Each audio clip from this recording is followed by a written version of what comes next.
I predict that the world will end at the stroke of midnight on New Year's Eve. Well, they couldn't get to you until after the New Year. Well, just don't go in there. The season of evil begins with the birth of the new year. Here's something off the record. I will wait for you till you're back beside me, till I'm holding you, till I hear you sigh here in my arms. Anywhere you wander.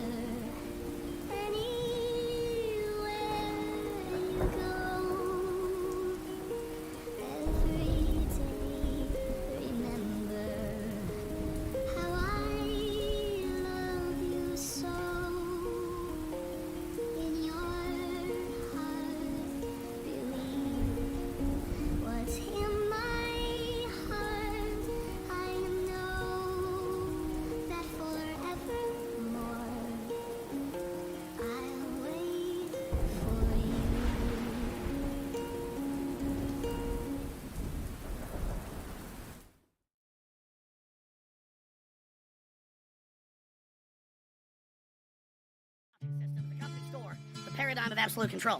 And that's why we're just out here doing simple things, pointing out that we're meant to be in nature and be natural, and this is where we find the source that God made to transcend the New World Order. And that's why they want to try to keep us out of it.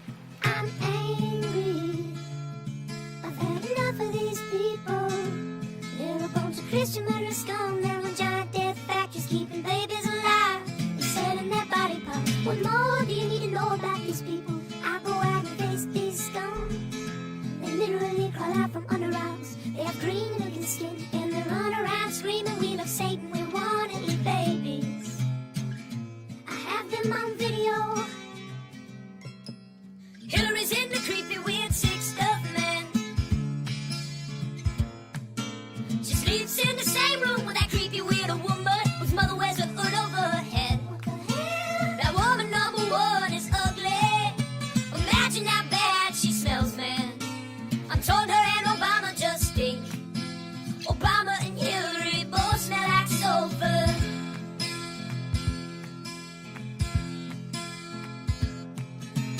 Literal vampire pipe and the goblins are hobbling round coming after us. My spirit gets close to that evil and I feel it go.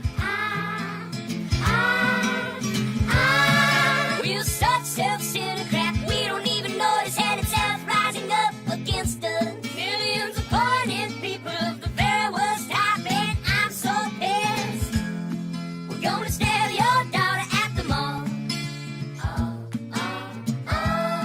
We're gonna stab your wife, your son.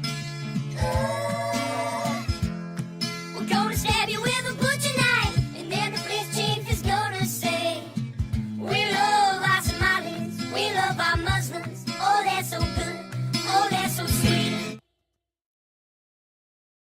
I was watching Fox News as I worked out this.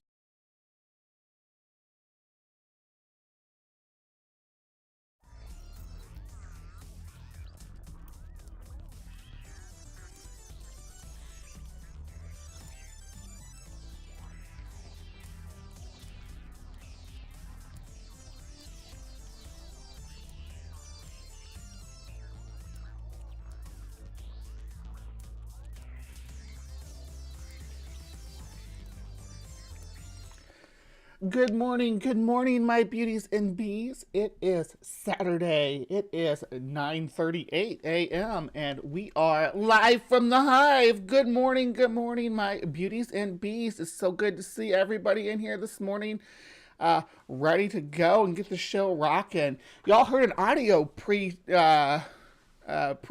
of the New Year's video. I didn't mean to have it play in the audio for that. I had to close it off, but played over the beginning of my Triassic Cuddle video, which I love. I just finished it up. It's so cute. I love all I guess they must have done some kind of contest or something where all these people submitted little, minute to 3 minute videos of the animated Triassic Cuddle, and I just mixed that in with my own art, my own AI generated stuff, and it looks great in my opinion. Let me know what you guys think. And of course we had Alex Jones this morning. I think everything that we have this morning is new. I've been a busy little bee this week. I work on these videos to keep my mind busy, so hope you enjoy them. Now, as for Hive business, we must do our Hive business as well. So I do want to look at something someone sent me, and we're gonna do an ID. So that should be fun, right? Y'all like doing creature IDs. So let's see what was sent to me. Is it gonna be on the list? Come on now. There's no more gnomes on the list. What are you talking about? There it is. It still had stuff from last time we were live on here. Okay, so this is what was sent to me. Today's question, if this camera will actually record it.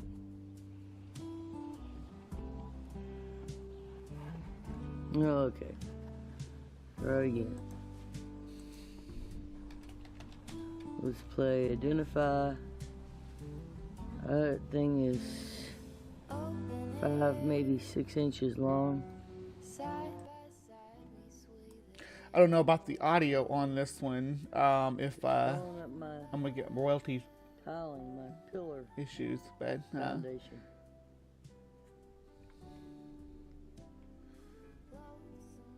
It's coming my way. Ooh, he got lots of legs, Bree. What is it?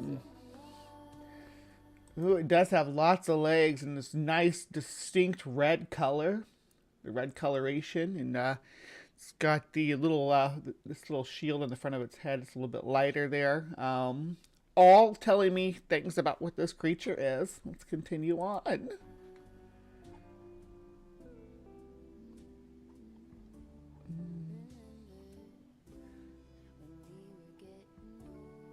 I trust the friend who sent me this about the royalties on the music, though. It is a millipede AR. You're very right. It does look very much like an earthworm, Al Trucker. It's convergent evolution. This coloration and body shape is very convenient to live in the loam layers and the leaf litter of a forest biome, which I know that this critter lived in, or lives in, because I know the critter holding the camera lives in a forest biome, and this is at that critter's place, so, yeah. It's looking for stuff to nibble on.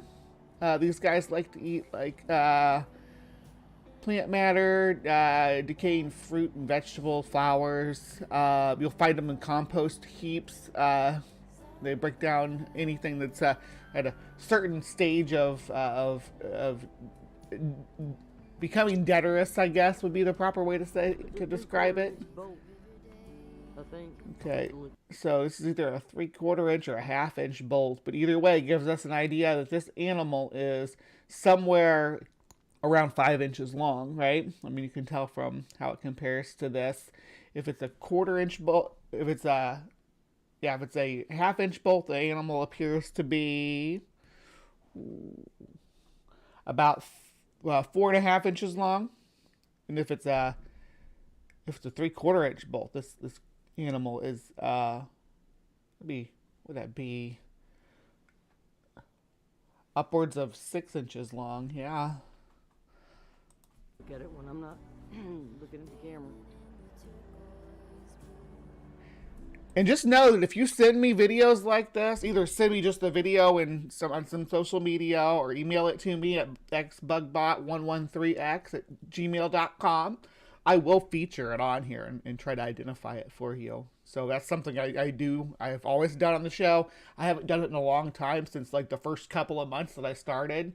Because I started doing it right after that. I started doing bug of the week and just picking a bug and doing it. But I liked doing the IDs for people better. So if you have something like this you want to send me, always feel free. Well.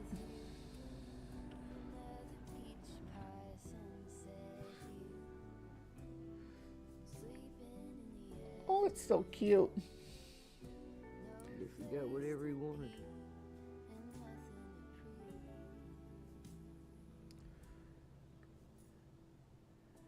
Maybe not. He's still exploring, but I tell you what, he's fast. He likes the smell of that wood. He is fast. Those little antenna on his head, little guys that are going like that, they're like chemoreceptors. They're basically like, imagine having like really sensitive tongues on the ends of your on stems coming off your head, just waving around in the air and around the environment, picking up whatever's the odor of whatever's around. Because they don't depend on their sight a lot, because most of the time they're under dirt and under logs, someplace hidden away.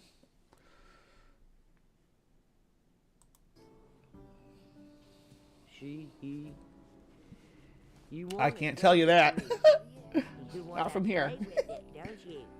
I do. Centipede, millipede, what is it, buddy? Millipede. That's what I need to know. What does it say? Centipedes are a lot faster, and I'd say that this guy's slow. Centipedes will make millipedes look like a slow coach, though. Centipedes almost reach the teleport level. Like, you know how like huntsman spiders, how they're so fast they basically teleport because your eyes can't track them anymore. Centipedes get really close to that. They start to blur out on human vision because we don't have the visual cortex to keep up with them.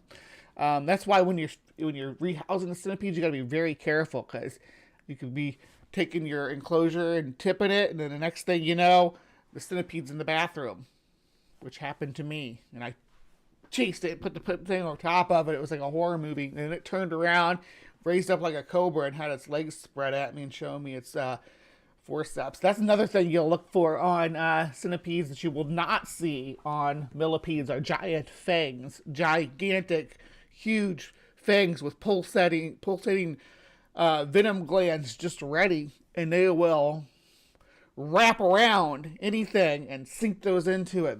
They're like half cobra, half boa constrictor with legs.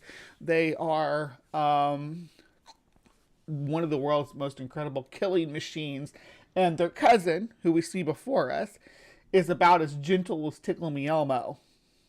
The worst thing that these guys can do to you is to give you a little bit of an injection of, or not injection, but spray a little bit. Ooh, those are beautiful. Yeah. Thank you. Those are so pretty.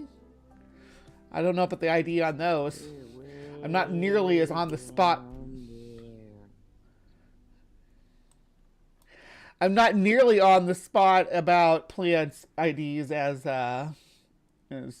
insect and bug IDs, but I use my resources. So yeah, this is my friend Sandy, who you see in the chat, who said epidemic sounds won't hit you with a copyright either, but they may put a claim on it, and you just want me to take a breath from cleaning that floor. Yeah, you think it was longer than 6.5 inches? That'd be curious. I'd be interested to see that. Let's see. The species we're looking at here is the American giant millipede. It is often called the giant American millipede, or just the American millipede, or just the giant millipede in America, because it's the biggest one we have.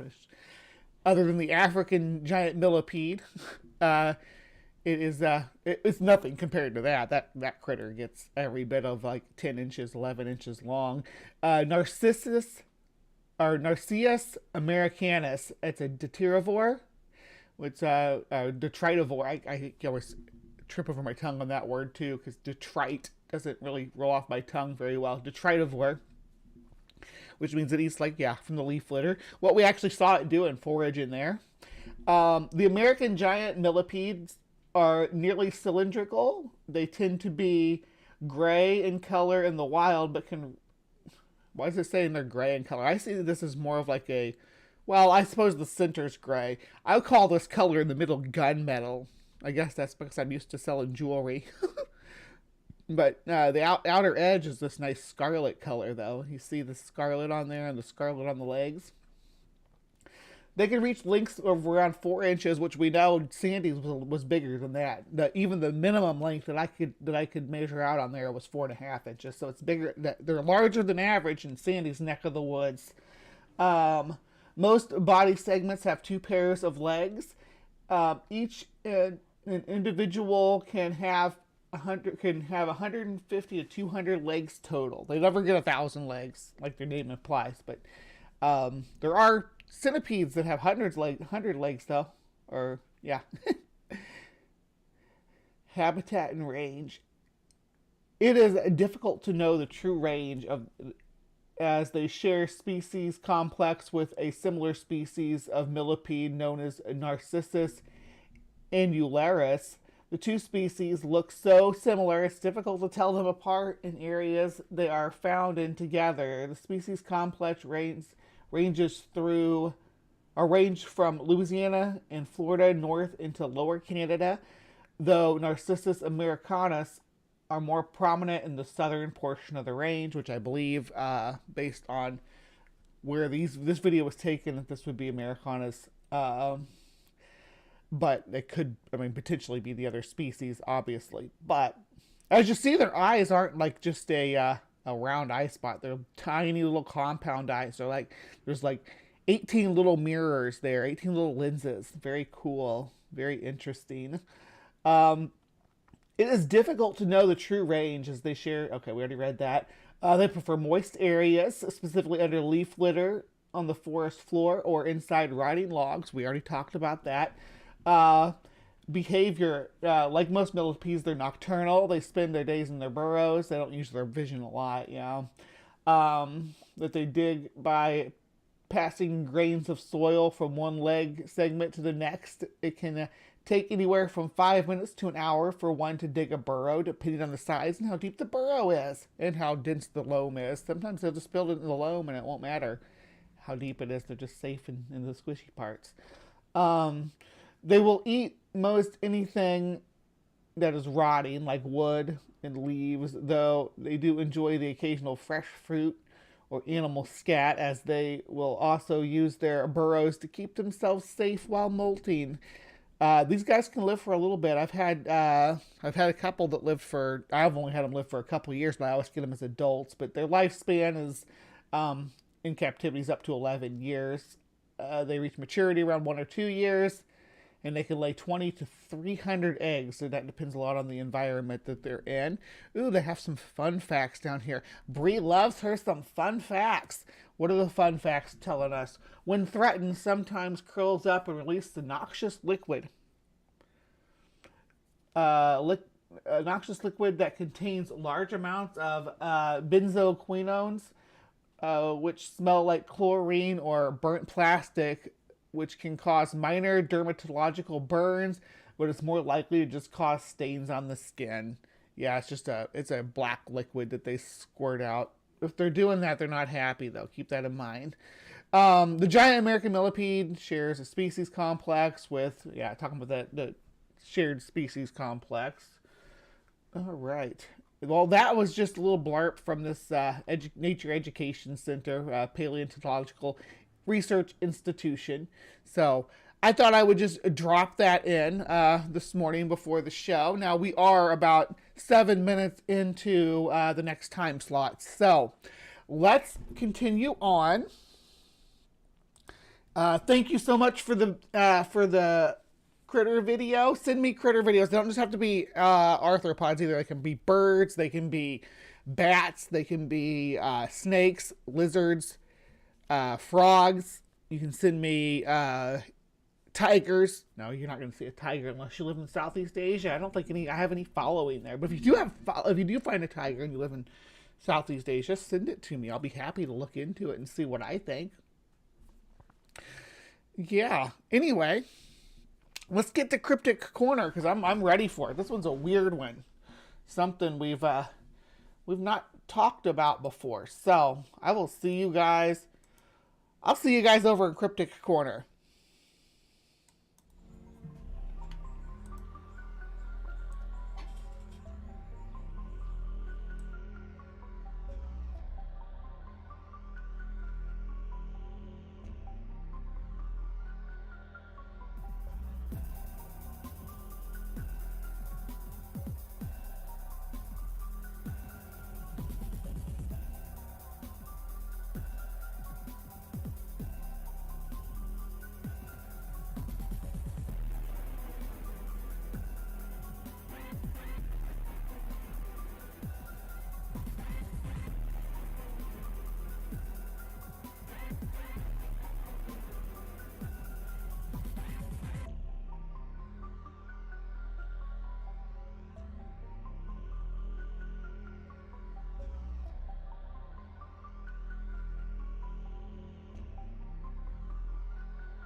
Hello, hello, and welcome, my beauties and bees. Good evening, one and all. This is Cryptic Corner, where we explore the unexplained, the supernatural, the paranormal and hidden, the mysterious, the alien, the accursed, and the forbidden.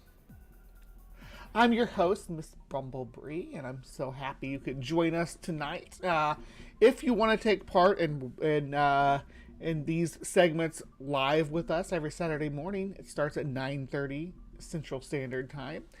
And we open with Cryptic Corner as our very first segment. So if this is something you enjoy, you can come and participate and ask questions in the live chat and give your commentary and voice your opinion on what we're looking at. We welcome skeptics, we welcome believers, we welcome everyone. As long as you stay on topic and you're mind your P's and Q's as far as manners goes.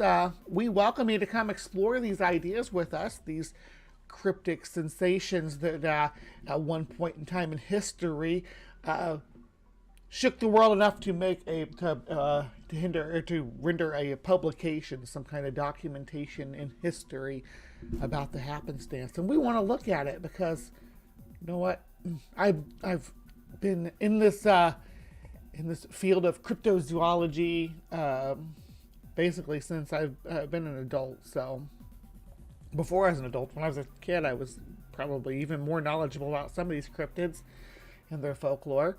But I've expanded that, of course, to encompass all of the 14 topics that people tend to discuss in the corners of the internet. Why is my chat box always in sepia now? Hold on. Let me see if I can turn that off. I don't know why. No, that's too bright. That's too bright. Let's go with...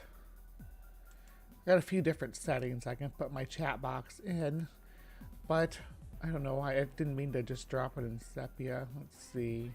What does cell shade look like? Yeah, I like that. That works. That works for Cryptic Corner, at least. That blue really stands out good against the purple. So, yep. A lot of my show is purple. Purple and yellow, purple and gold. And with some bright green accents is generally what Cryptic Corner goes with. So let me know if you like that. I could try to switch it to something maybe more green or yellow if I need to. But if it doesn't match well with the color scheme of the channel, I'm such a nerd about colors. I was just talking to someone in the community about doing an intro for them using some of my programs and stuff that I have here to edit, and was thinking about their color palette. And like, everybody should have at least 2 main colors and then an accent color for their channel. It really does bring it to the forefront. The 2 main colors, mine are really contrasting because but they can blend really good. Like, hold on, let me clear my throat. Like a dark blue and a dark purple or something that blends really good, like this does. Anyhow, let's get into the topic. So because when it comes to being I used to be, when I was younger, even more, I was like into like witchcraft and new age stuff. And one of the things that always fascinated me was these old ointments that witches supposedly used to make. These flying ointments that they would brew up in their cauldrons. They do other things besides flying. There'd be stuff for lycanthropy. To help you transform into a werewolf, hallucinogenic ointments used by witches. They always had some like creepy ingredient, like that the base has to be the fat of a hangman, or you have to use blood as a binder, blood of a hangman, blood of an unbaptized child, weird shit like that. But when you looked back into the grimoires, they didn't actually include those. What they included, I mean, they didn't really use Eye of Newt and stuff. There were certain animals that they did extract certain chemical compounds from, that herbalists and medicine workers, long before modern medicine, people were still trying to figure this shit out. They just weren't as good at it as we are now. There were good people trying to do good work, just trying to make good decisions, medical decisions for their patients using these substances. And the ones that we see here are included on there. Now, I don't usually talk too much about plants on this, unless it's like a man-eating plant or something. And maybe that's to my own detriment, because it's a fascinating topic, and there's so many magical plants that have metaphysical abilities according to folklore that we can actually link directly to their narcotic abilities. Which is funny, because the people... it's the same class of people, the same grade of people that are saying, like, I'm talking about the spiritual leaders, right? That are saying that that the spirit and the soul is real. That said that these cause mystical experiences, right? But we know it's chemical compound reactions in our chemistry, brain, and electro responses in our brain. So, but one ingredient, I mean, I could go over each one of these ingredients. See, like this. I'm talking about fat of a child and stuff like that. It's human fat, digged out of a grave. Juice of smallage, wolfbane, things like that are... that's Francis Bacon. I mean, that's like not like a nobody saying that. Claiming that they used human fat and stuff like that, but the plants like what I'm talking about, like belladonna, Jimson weed, henbane, wolfsbane, hemlock, hyoscine, scopolamine. These plants are toxic, and we know they have toxic compounds in them. You know, but when it comes to these ointments, one thing's always fascinated me, and that was this one right here. It's called the mandrake, right? Now, the mandrake has this sordid history with medicine, right? As a general rule, we don't normally give gardening advice on the Medieval Manuscripts blog. This is for the Medieval Manuscripts blog, so they talk about kind of bestiaries and horticulture stuff. But this is their segment on the history of the mandrake, because there's a lot of folklore about this that's kind of funny and weird, and it's really distorted by modern fiction like Harry Potter, because people don't even realize it's a real thing. They think it's like a fictional organism like a dragon or a griffin, but it's not. It's an actual plant, mandragora. But let's read on. It's just possible, however, that you may have been contemplating the best way to harvest a mandrake. And so here we provide you with some handy tips on cultivating the most notorious of plants based on manuscripts in the British Library collections. A cure for insanity. Yeah, so if you're insane, this is supposed to cure your insanity. Now, remember what we said about the chemical compositions of these things being compared to psychotropic substances? In the Middle Ages, it was believed that mandrakes, mandragora, could cure headaches, earaches, gout, and insanity. At the same time, it was supposed that this plant was particularly hazardous to harvest. Hazardous to harvest. That's a good tagline for this stream. Hazardous to harvest, because its roots resemble the human form. When pulled from the ground, it shrieks. Could cause madness. So it cures insanity. It has the compounds in it to cure insanity, but it screams that it emits when you pull it from the ground. Now that is hazardous to your health. The root of a mandrake, carved to resemble a tiny human, loaned from the Science Museum of British Library exhibition, Harry Potter, A History of Magic. Yeah, let's look at this.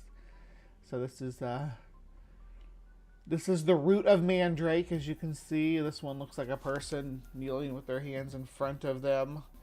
And they appear to be holding something. Interesting. Identifying your mandrake. You would think that this was simple, but it was long believed that there were two different sexes of mandrake, which we have always been tempted to call the mandrake and the woman drake. This beautiful 14th century manuscript was on show in the British Library's Harry Potter: A History of Magic exhibition. It contains an Arabic version of De Materia Medica, originally written in ancient Greek by Pandanius Dioscorides, who worked as a physician in the Roman army.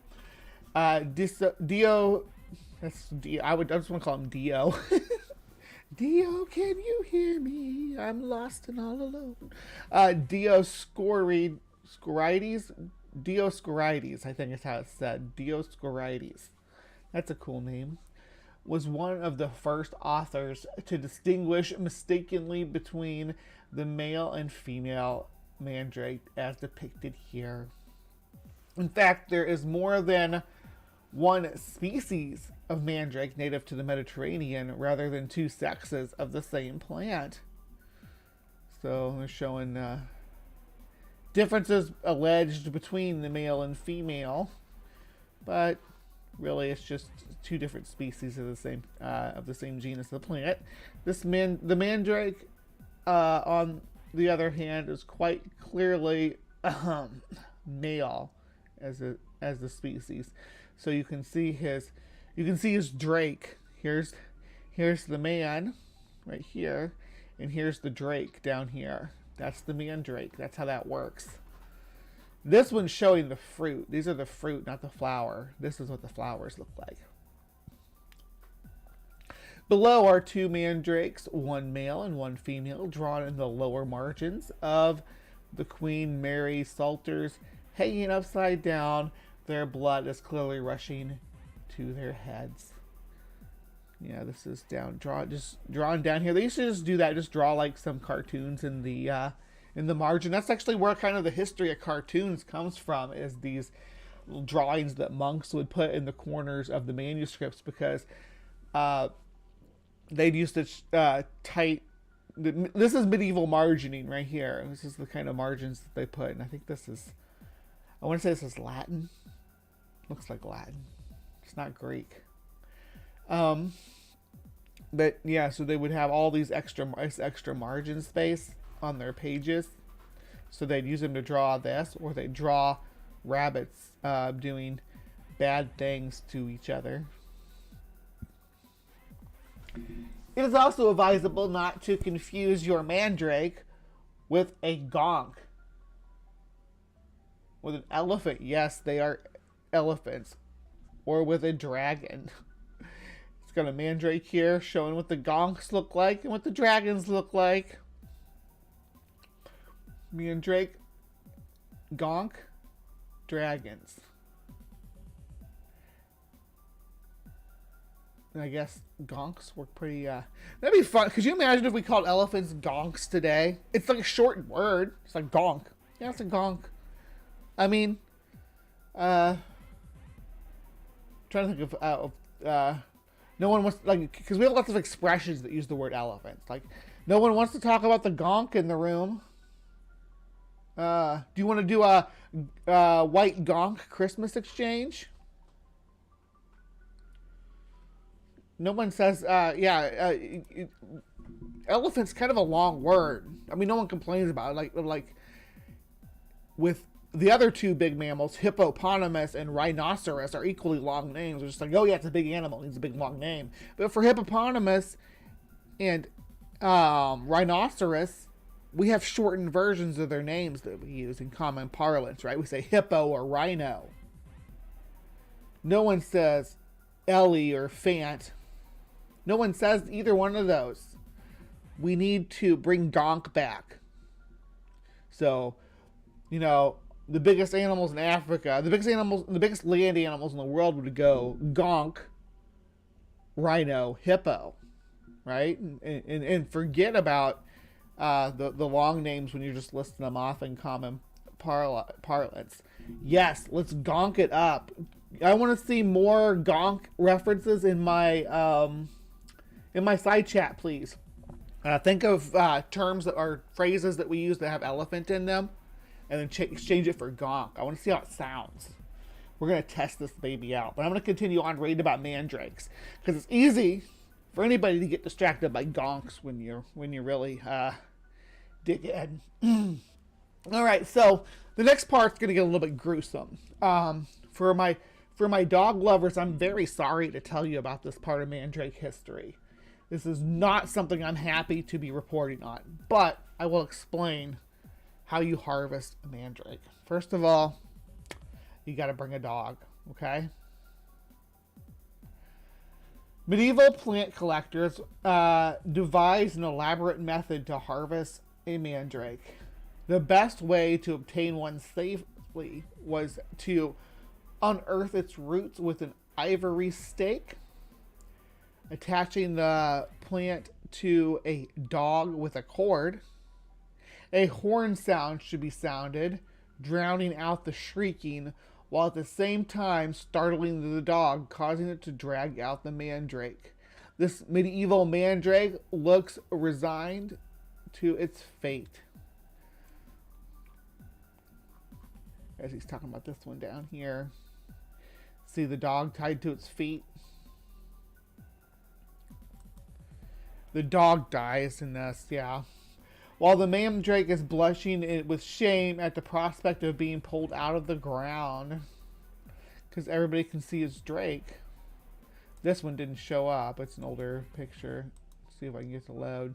No, this is going to be another picture of the dog dragging the guy out. Or dragging the mandrake out. The Anglo-Saxon hound was yet to be tied to the mandrake. Is that a ball that has distracted its attention? Like, yeah, it does look kind of like they have a ball in the middle of this, in the middle of the subtext too. Like somebody threw a ball across the margins. Did they throw a ball? Did they throw a ball to get this doggy to pull the dog's tethered? They say it's failed to be. It's not tethered yet. I see a tether around the dog's back ankle, from mandrake to the dog, right there. I see it. Someone tied this dog to the mandrake and threw a ball. Humans are awful. I swear. That dog just wanted to play.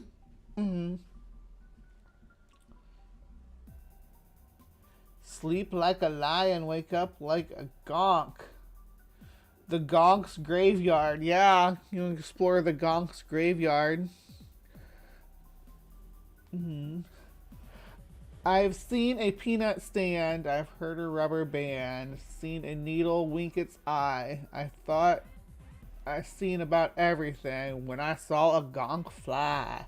Oh, laying down some Dumbo ring. Bringing out the big guns.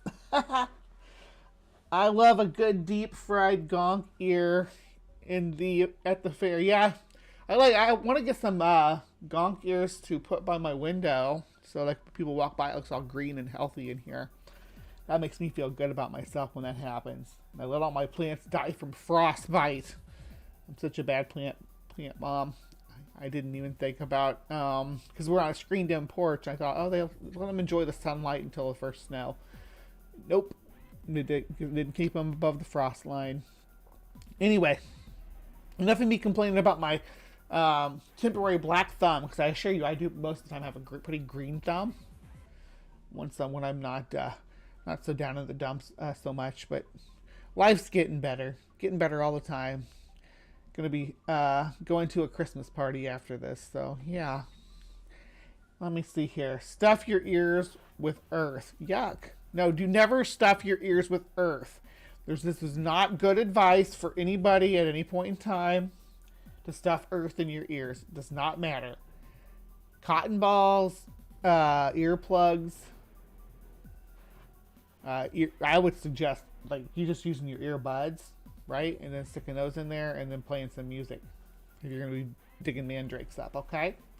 We're going to update this to the, because it's 2023, not 1562 or whenever this was written. Another trick was to stuff your ears with clods of earth before attempting to pull the mandrake from the ground. The gentleman in the red cap below has done exactly this and is blowing resoundingly upon the horn. Perfect technique. He's getting it. I wonder if the horn sounds like elk bellowing or maybe like a gonk trumpeting. Gonk's gonna be a thing on my channel now, right? It's a perfect mandrake harvesting technique. Look at this, because they're saying it's a perfect technique. So we need to keep in mind what we're seeing here. So I don't have, what do I have? Hold on. I have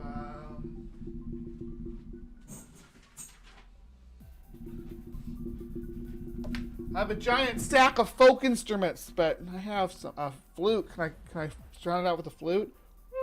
Not a flute. This is a tin whistle. Pull it. Sound the horn.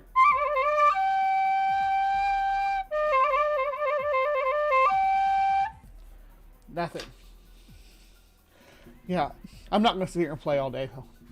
We need to get through this so that we can figure out how to harvest mandrake properly. Oh, that's it. That's it. They don't tell us about the dog.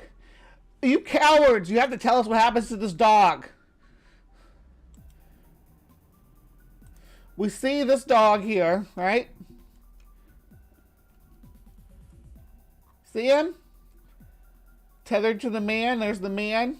There's the drake. The dog's tethered, and whoever's writing this blog just decided not to tell us what happens here, what happens next. It's an old Geller kind of thing, except for this dog doesn't have rabies. It's where the red fern grows, except for it's where the dog-killing mandrake grows instead. You understand what I'm talking about? So why won't you disclose the dark truth? Let's see if sacred geometry will disclose the dark truth to us. I am going to speed this up because we're already well into the time slot, so. Something else, and so instead of including. All right, here we go. OSGD, sacred geometry decoded, and I've been preparing something else, and so instead of including it in the this series, I'm going to just put it separately and focus on De Materia Medica by Pedanius Dioscorides. Very first century Greek/Roman era medicine herbal book, and it's been published throughout time for many centuries. So from the earliest edition up until the Middle Ages, it was still pretty much the standard textbook to do with herbs and medicines, and even up until the 19th century, it was still. Hey NJ, enjoy your Doctor Who when that starts. I don't like the way he's looking at the dog. Maybe it's a good thing we don't know. Yeah. Oh no! What if they use John Wick's dog to pull up a mandrake? That would be a different way to start the series. Very important, and he's like a later version translation, and one of the more older ones we can see it's written in the Greek. And the focus of this video will be what you see there, and those are mandrakes or mandragora.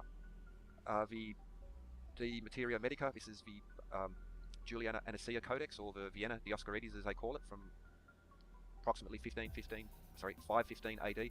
And this is one of the earliest illustrated herbal books, very important, and because of the age as well. And it will relate to. Someone drew these pictures in 515.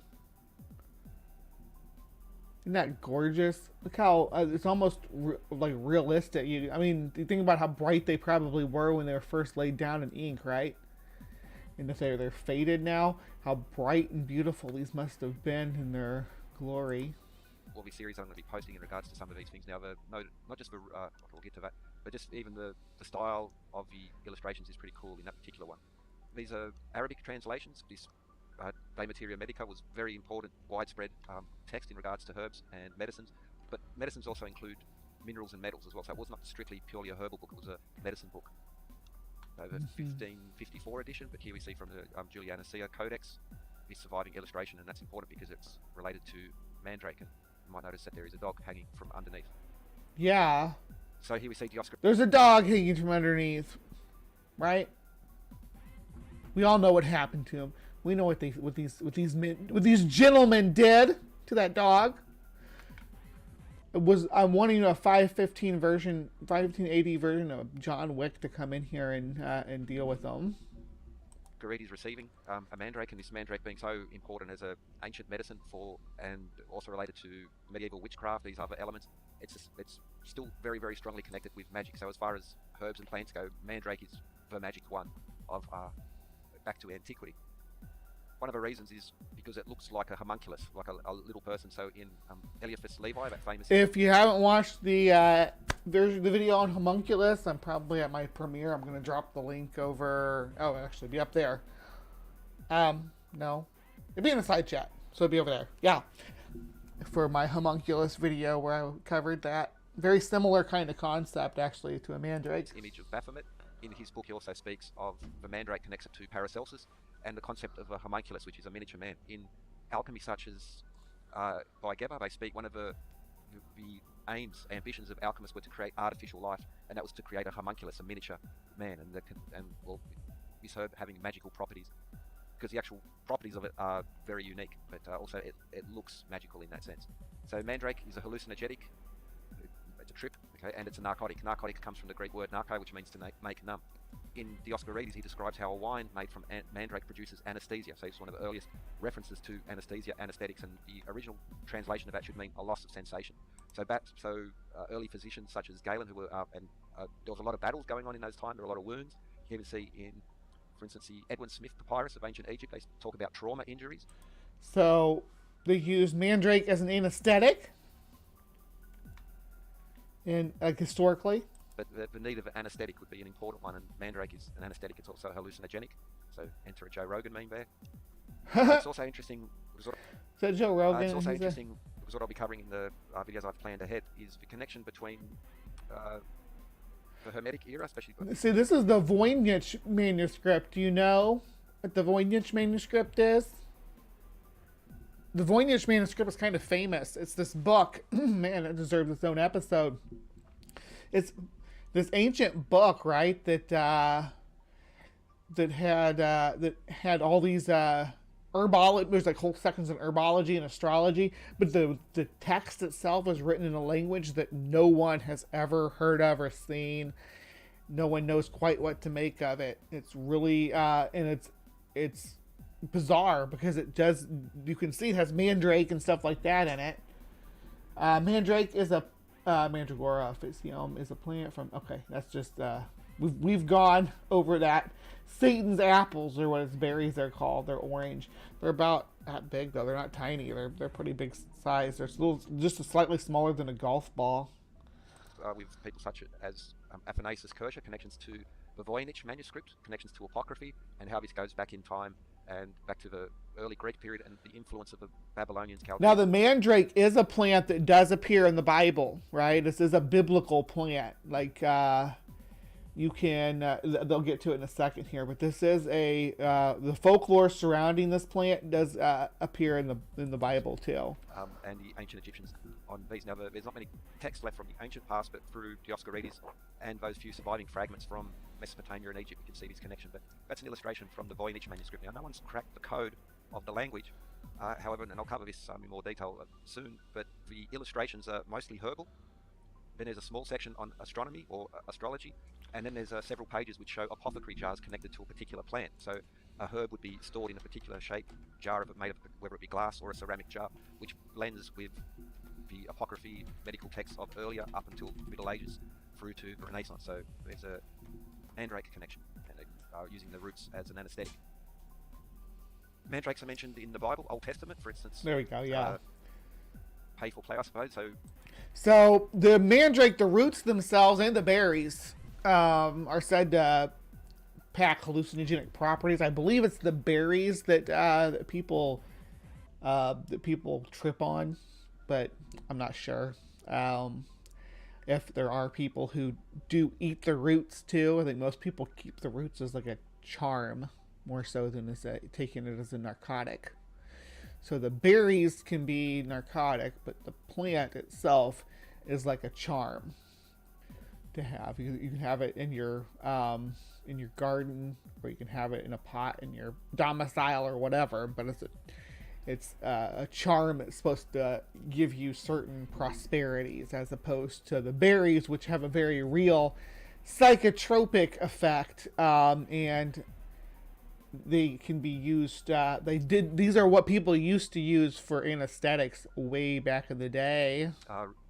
Reuben found some mandrakes, and then he bribed Rachel, and I'm not sure if I can say that word, but the oldest profession connected to mandrakes in the Old Testament. It's also in the Song of Solomon, number 7. Also interesting, the connection in regards to wine and grapes, and because mandrake would be often blended with wine as one of the ways of serving it. Mandrake the Magician was a popular cartoon back at the time, and you might recognize this image from recent movies. He's an older image. What's Mandrake the Magician? I don't know what that is. Here's the witch raising up her little mandrake.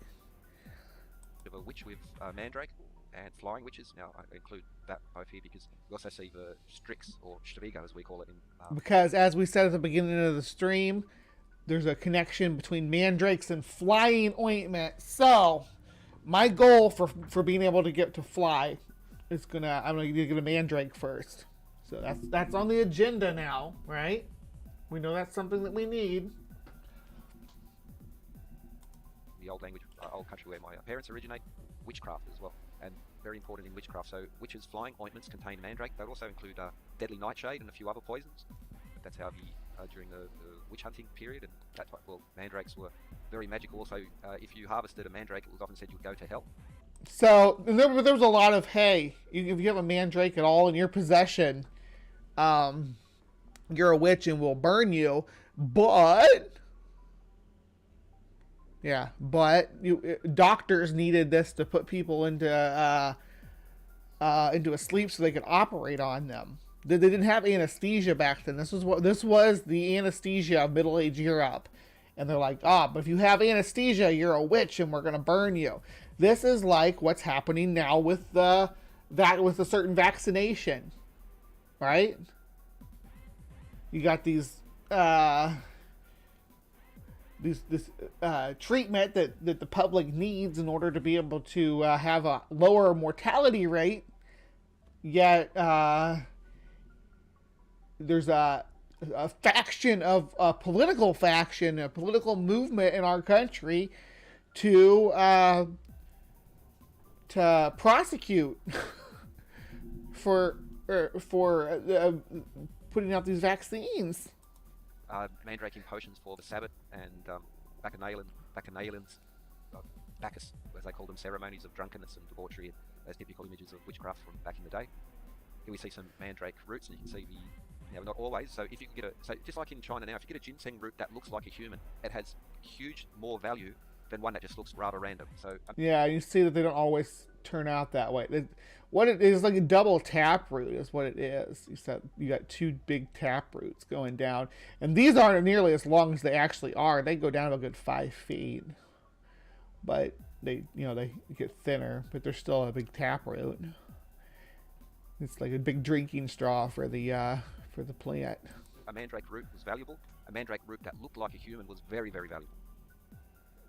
So old editions of Dioscorides, De Materia Medica, you can see, and also the later. See, this one probably used to be quite vibrant and beautiful too. I bet these berries were bright yellow. The yellow inks just faded out.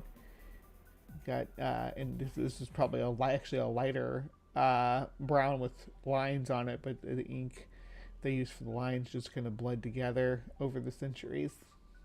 Something like this, because you can kind of see it, and I don't know if it's conveying to you guys. You can kind of see like a stripiness to it. Arabic from Spain, but the connections between mandrake as a male and a female plant, depending on the shape, so they would have different aspects. So even in Hortus Sanitia, what's the name of it, the text, but again, mandrakes as being either a male or a female form. One that looked human, valuable.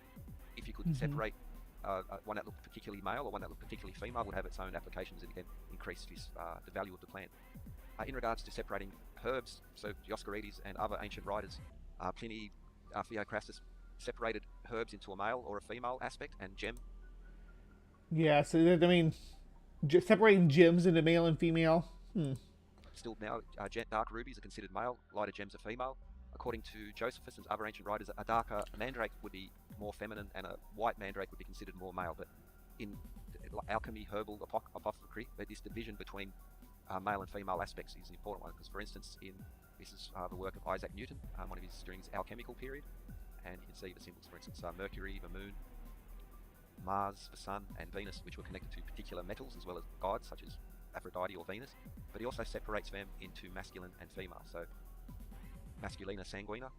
So you also have the four humors, but femina, masculine, All right. masculine, and the way to separate and divide and class things. So, but weird old ancient classification of things with feminine and masculine that we still hang on to today, even though it's shown to be just a social construct of Western Europeans. We still cling to it today because there has to be, right? There has to be these divisions. Whatever. For most people, probably you've seen the Harry Potter movies and the Screaming Mandrake, where the thing would scream. This concept of a Screaming Mandrake has ancient origins, and the dangers of a Screaming Mandrake if it's improperly harvested. Again, if you don't harvest, as the legend goes, of course, it's not in real life, but if you don't harvest a mandrake properly, it will scream and it will either drive you mad or kill you, as the saying goes. And this will be something I'll be covering in these upcoming videos in regards to, even for instance, frankincense, and these other very valuable medicinal incense herbs that usually had some sort of psychoactive substance. Yeah, and frankincense, one of the things they brought to baby Jesus, and then the dude grew up thinking he was God. Connection?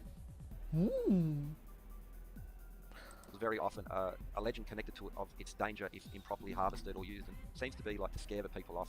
In a sense, it seems to be more the exception than the rule that mandrake and these other plants have some scary legend attached to them. So back in from the Juliana Nicaea Codex, we see Dioscorides receiving the mandrake. We also notice the dog bear underneath. Bad.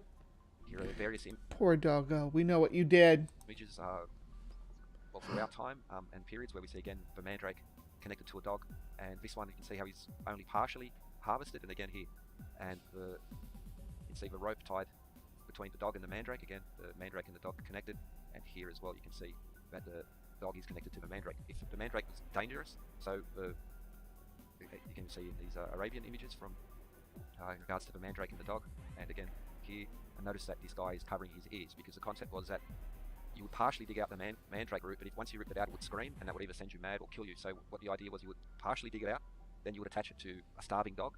You would throw a piece of meat, the dog would chase the meat, the dog would pull the mandrake out, and thus the dog would die from harvesting the mandrake, not the person.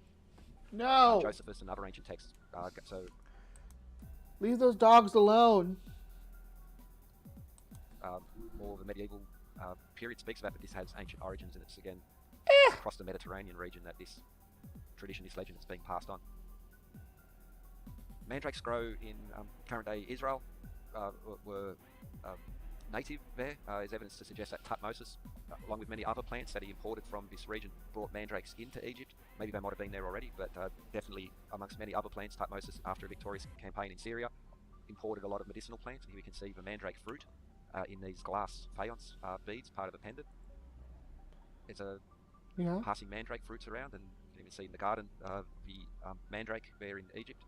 And there are many papers on this in regards to how mandrake was imported. So this is well known in the ancient Mediterranean area, all the way from the ancient Near East to North Africa and in Spain. So just encompassing the Mediterranean region where the plant was pretty abundant. There's species in Northern Europe too, and there's definitely some folklore there, but nothing has survived. I actually looked at this Norse mythology channel, their section on mandrake, but they were pretty adamant that nothing has survived from the pre-Roman era, or not pre-Roman, pre-Christian era of mandrakes folklore. Plant used in Egypt, and because again it's an anesthetic, it's hallucinogenic, just like the water lily, frankincense, of course cannabis sativa as well, and why these plants were so important and so often found in tombs, etc. So mandrake, screaming mandrake, connected to a dog to harvest it. It's a very ancient use of this plant, well recorded. Very across awful. the Mediterranean region, and still one of those plants that, and the legends connected to it because of, well, the actual plant, people still using mandrake. Don't do it. Be careful what you do it. Yeah, but also how this is passed on in popular fiction as well, and the mandrake as well. So didn't want to, do you want to include this in the history section? So just as a separate one-off in regards to looking at mandrakes, screaming mandrakes, and these legends connected to them. So I'll be looking at De Materia Medica and Dioscorides, and how these other ancient texts were actually, if you want to call it, the original Corpus Hermetica, and that's why we saw that explosion of science, engineering, etc. Not the Hermeticum, but it was actually these other books such as De Materia, 10 books of architecture, etc. Cheers, have a good one.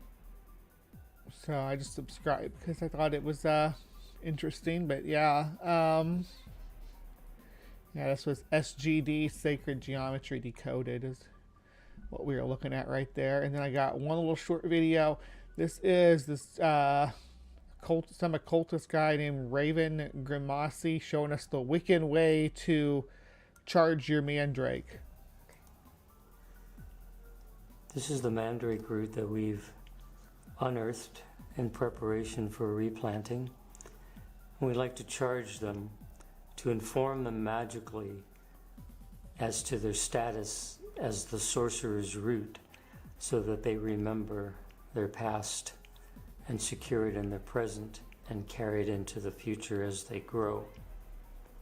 And here is the call. You are the master at watch in the midnight hour, the sorcerer's root of the witch's power. The plant who wanted human form brings plant and witch to covenants sworn. Rooted dweller in the black earth unseen, hidden eyes peering to catch the moon's beam. Leafy crown of stars, the greenwood might, empowers the will through the witch's right. Come to the thorn-blooded witch who hails. I call you to pass through the verdant vales. I reach out from the time-honored power, by seed, sprout, budded leaf, and flower. This is from my book, The Grimoire of the Thorn-Blooded Witch. The Thorn-Blooded Witch. So that's how Wiccans do their charging up, magical charging power of their mandrake roots. Now, here's just a quick rundown of the Royal College of Physicians' position on Mandragora officinarium. There's more than one species of mandrake, so this is just one species, but common name mandrake, devil's apple, devil's candle, Mandragora, distribution Italy, Yugoslavia, habitat is peridial, hardiness is H5, hardy, cold winter, garden status, currently grown, garden location, Europe, classical Europe and Middle East, Pharmacopoeia londinensis, 1618. See, poison garden. This is a few different poison gardens. Look at that. Medicinal uses. Ye juice be drunk, doth expel upward phlegm and black choler, but being too much drank, it drives out life, and that there be given of it to such as shall be cut or cauterized, for they do not apprehend the pain, because they are overborne with dead sleep. It is interesting to see the use of hycosine scopolamine has continued for 2 millennia for the same purpose. Yeah, hycosine scopolamine, the toxins or compounds that I hate calling things toxins. The compounds that we discussed earlier that are actually present here, and they used to use this extract from the berries for medicinal purposes. This is a member of the family Solanaceae, and like Atropa belladonna and Hypsicomynus niger, contains the atropic alkaloid hyoscine and scopolamine that is still used as a pre-medication prior to surgery, as it causes sedation, a degree of amnesia, and is anti-emetic. It also produces a dry mouth and slow pulse, unlike atropines, but in larger doses, hallucinations, coma, and death. In the elderly especially, it may cause excitement and confusion. So it's basically like, it has reactions a lot like scopolamine, and if you're familiar with that, with the applications of scopolamine, it's like scopolamine was big, like the big old MK Ultra, a big part of the MK Ultra stuff. So that's what they'd use to keep the people sedated. Anyway, so that's a little bit of history of the mandrake and the first ingredient on my list of ingredients to make my flying ointment. I'm also hoping that I can use the same ointment to achieve lycanthropy. So I'm going to be a flying wolf, and we're going to harvest the mandrake. So I need to get a job also on the side as a dog walker, because I'm going to need to get lots of mandrakes so all my friends can fly with me. I'll fly all over the place. I'll fly out to Baltimore and get Miss Maya, fly down to, what do we got? We got John Hudson down in Texas. I don't know where all you people live. You're all over the U.S. and Canada. Yeah, Al Trucker's up in Canada. I could fly to Canada. A wolf flying in Canada with my Arctic fur. I'd be just fine. So what do you all think about the mandrake? Do you think that that there was maybe some species of mandrake in the past that screamed and cried like a banshee when pulled from the ground, and maybe it's just extinct now? Or do you think that this is just folklore surrounding it because it has psychotropic properties, so they didn't want the children to be messing with the plant? You know, sort of like the boogeyman in the woods, because you don't want your kids going out in the woods because of the actual danger. But it's easier just to encompass that danger into one figure. So you say, hey, be careful with the plants that you eat and handle in the woods, because there's plants that can kill you. And they're like, oh, like what? And they're like, yeah, there's a plant you pull it up and it screams, and the screams makes your head explode. Something like that. You know, just folklore to tell your kids to keep them from misbehaving. Anyway, that was our episode on mandrake, our first ingredient for our flying ointment. Please remember to be kind, take care, and we will see you next time. All right, Hive Science, don't go anywhere, please. Live from the Hive crew, my swarm, my beauties and bees, do not leave. Don't go. There's more show to come. So I will be back with you with some sci-fails in just a moment. I'm just going to take, we have a quick intermission here, and I will see you on the other side.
one last thing.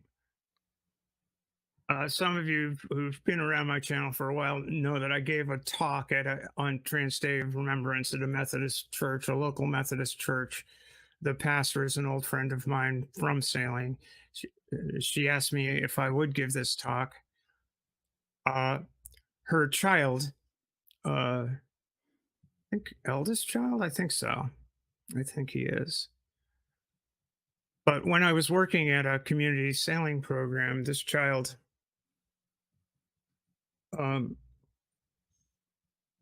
was uncomfortable. He felt out of place.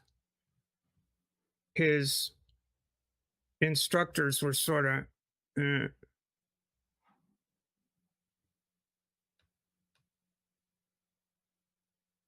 I tried really hard to make sure that kid was comfortable and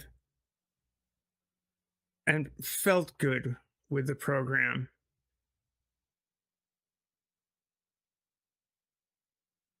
Kid got a little bit better. Both of his parents are sailors, like avid sailor types. They chartered my boat for a season, actually. And anyway, this kid goes to Sailmain and participates in that. Well, 4 years later, that kid told their parents that he was trans. And because his parents knew me, that kid survived.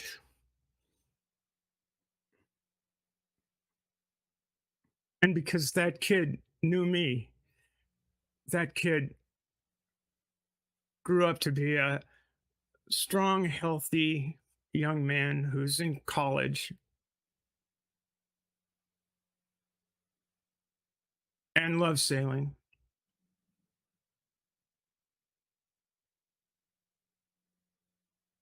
So when we talk about holding the door open,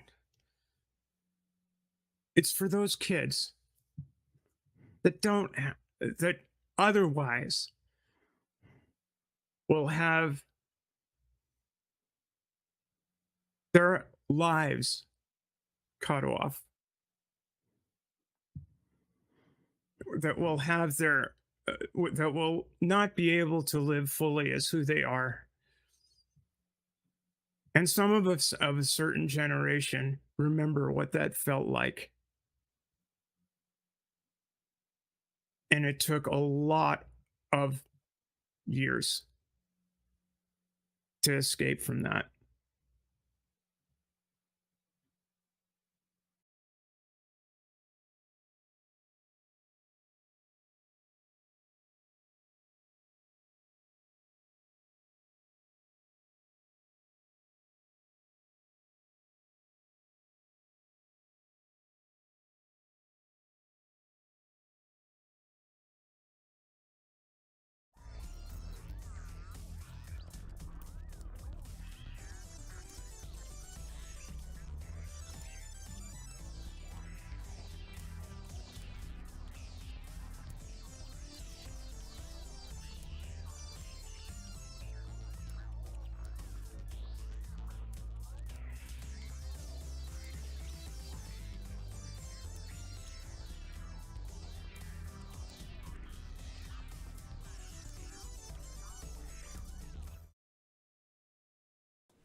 Hello, my beauties and bees. Thank you for dropping by this evening for another episode of Sci Fails to watch me get triggered about some terrible, terrible science. I'm gonna also lose my headphones. Hold on. I feel like I'm losing them anyway. Anyway. All right. Welcome to an episode of Sci Fails that's going to trigger me, and you guys get to watch me try to keep my cool while this is going on. So what we're talking about today is we're back into the animal kingdom. I did take a detour into talking about the notorious windmill cancer and all that on previous episodes, but we are back in the animal kingdom where I am definitely a lot more comfortable. And today we are going to be discussing hierarchy in wolves, which is, in my opinion, it gets pretty cringe, but we'll see what you guys think. Hold on, why is this so small? Surely I can have it bigger than that. Yeah, at least like that. So we're gonna watch a video where they get a lot of stuff wrong, and it's going to be fun. This one was called "How Wolf Packs Are Organized: Hierarchy in the Wolf Pack."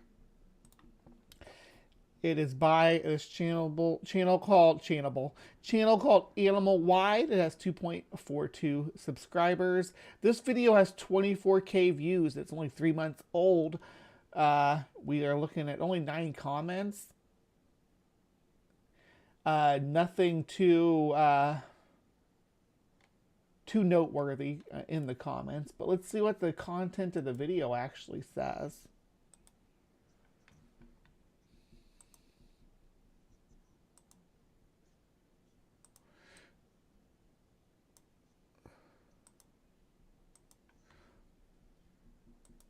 So we've already talked about how personifying animals on this channel, we've talked about how that becomes problematic when it comes to their behavior and why they're behaving in the way they are.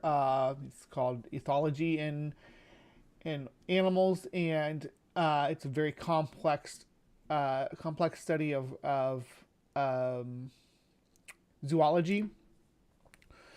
And back when we had a lot of these early ideas about the way wolves organize their packs, is wrong. Oh, it's muted. Glad I caught it early on. Let's see. All right, let's let it play.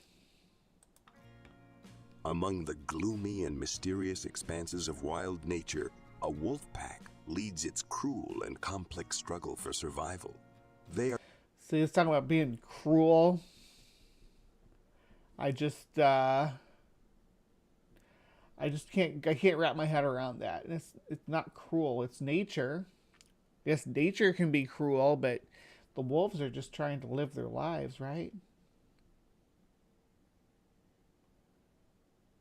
They are united in an amazingly organized hierarchy where every decision can be a matter of life or death. That's the thing, yeah. This notion of wolves in this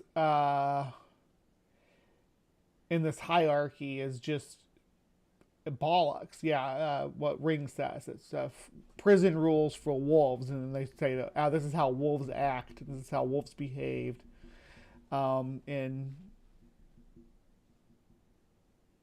in our observations, but those observations were based completely on how they behaved in a captive environment. Let me see here. Tierzoo did a good video on Deinonychus versus Smilodon. I'm guessing that's a typo. Deinonychus versus Smilodon. When was Tierzoo starting to do animal versus animal videos? No way. That's kind of crazy to think about. I'm wanting to start doing animal versus animal debates.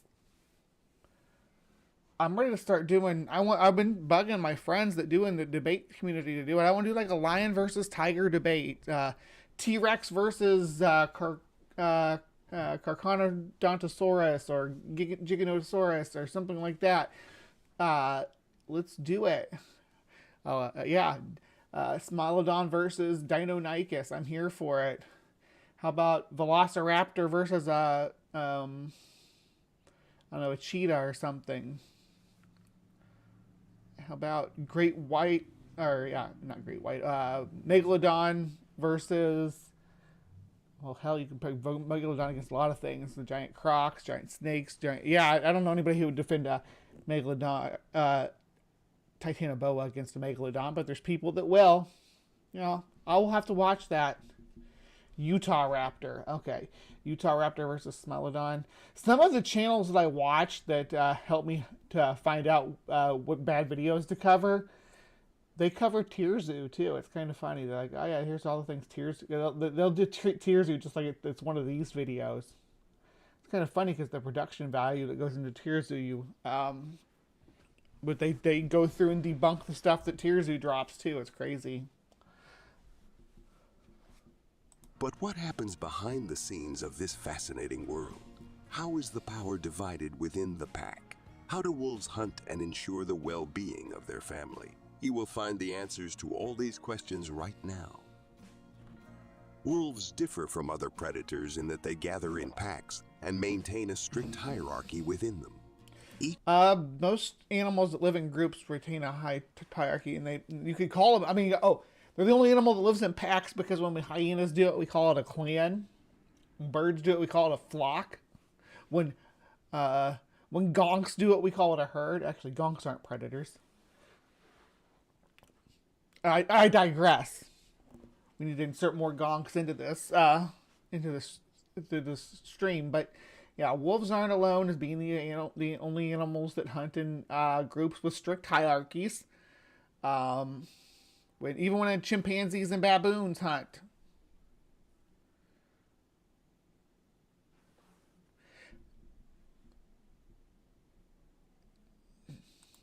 Megalodon would wreck Dunkleosteus ring. I'll debate you on that if you think that Dunk stands even a minute chance against the Megalodon.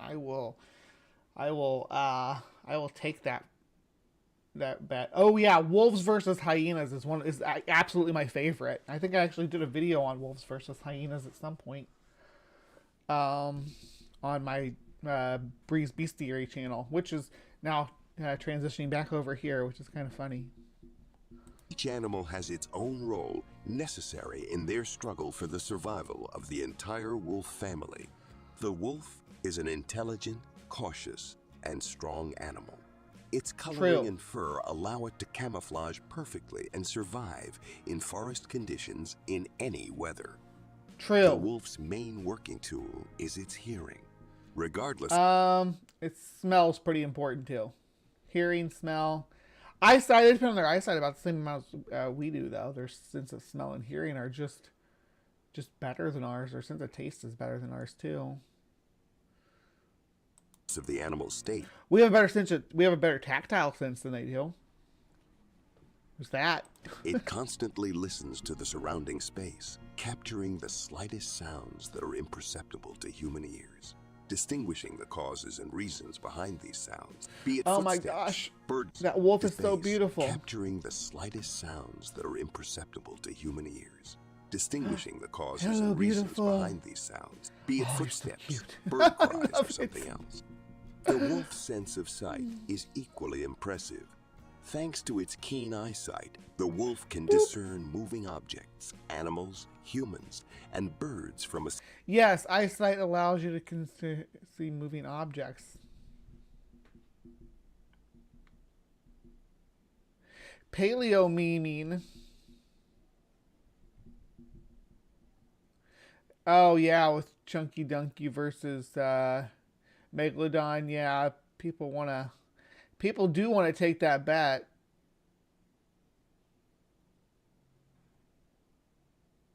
Yeah, non-camouflage wolves. Wolves are perfectly camouflaged. Well, this one laid down, and it was like a snowy horizon. It might look like snow. They're doing their best, Ring. They're doing their best to camouflage. They not like Arctic foxes, which are the canids that do the best camouflage, in my opinion, because they follow the snowshoe hare route and turn brown in the spring and then turn white in the autumn. Significant distance, even at night. The wolf can notice any changes in its familiar environment, the appearance of unfamiliar objects, and even differences in people's equipment and behavior. The animal primarily receives information through... Yeah, dogs are smart. Super smart. That's why we were able to domesticate them. And they definitely can tell a lot about a person by looking at them, what they're carrying and how they're carrying themselves. Dogs pay a lot of attention to body cues, to how a person stands or moves. They're very cautious animals. Through hearing, clarifies it with sight, and ultimately identifies it through scent. In the forest, it can detect its prey's scent from hundreds of meters away. Wolves are recognized as the most bloodthirsty population on Earth. Centuries of Say what? Prey's scent from hundreds of meters away. Wolves are recognized as the most bloodthirsty population on Earth. By who? Who's out there saying wolves are the most bloodthirsty population on Earth? Where are you getting that from? I'm confused. Please clarify. Centuries of evolution have made their sense of smell incredibly keen. They can smell their prey from even 2 kilometers away. When combined with their acute hearing and the ability to cover many kilometers, it becomes a truly deadly combination. And despite all these characteristics, one cannot disagree that wolves are an essential link in the ecosystem. Without them, infections and rabies among forest animals would be inevitable. Wolves regulate population numbers and free the forests from weak and sick animals. There are 7 main species of... Well, I mean, that's the apex predator's job, right? To take out the weak of the largest herbivores in the biome. That's their role. So, yeah. Of wolves, each differing in appearance, size, and habitat. Just look at how beautiful they all are. They are all united by one thing: their social behavior and impeccable organization within the pack. Many people believe that it would be quite beneficial if humans adopted the pack organization scheme from these predators. Let's see what leads them to draw such conclusions. The attached photo clearly shows the structure of a wolf pack. When on the move, they all take their designated positions. The oldest animals lead. I think Farley changed his position, didn't he? Isn't Farley the guy who was like, oh, alpha, beta, and all that? And then he's like, oh, wait, no, that's wrong. Or was that somebody else? Hold on, who coined the term alpha wolf? That wasn't a Never Cry Wolf, was it? Alpha wolf. Okay, I got it. Alpha wolf is a Australian new metalcore band formed in 2013. Alpha wolf. Alpha ethology. There we go. Who coined it? Hold on, I shouldn't be looking at this without showing you guys what resources I'm using. It's like I'm teaching you to fish instead of showing you how I fish. Or telling you about how I fish. So, this is Dominance Hierarchy Alpha Ethology, which is just a stub of a site of a page by itself, because there's plenty here to tell us what it's about, but it doesn't tell us who coined the term alpha. You just put it in my head rings, that's why I was wanting to look.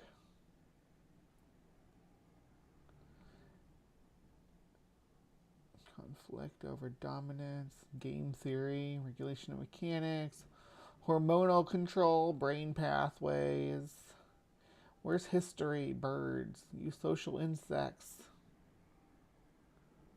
Let's just... Ugh.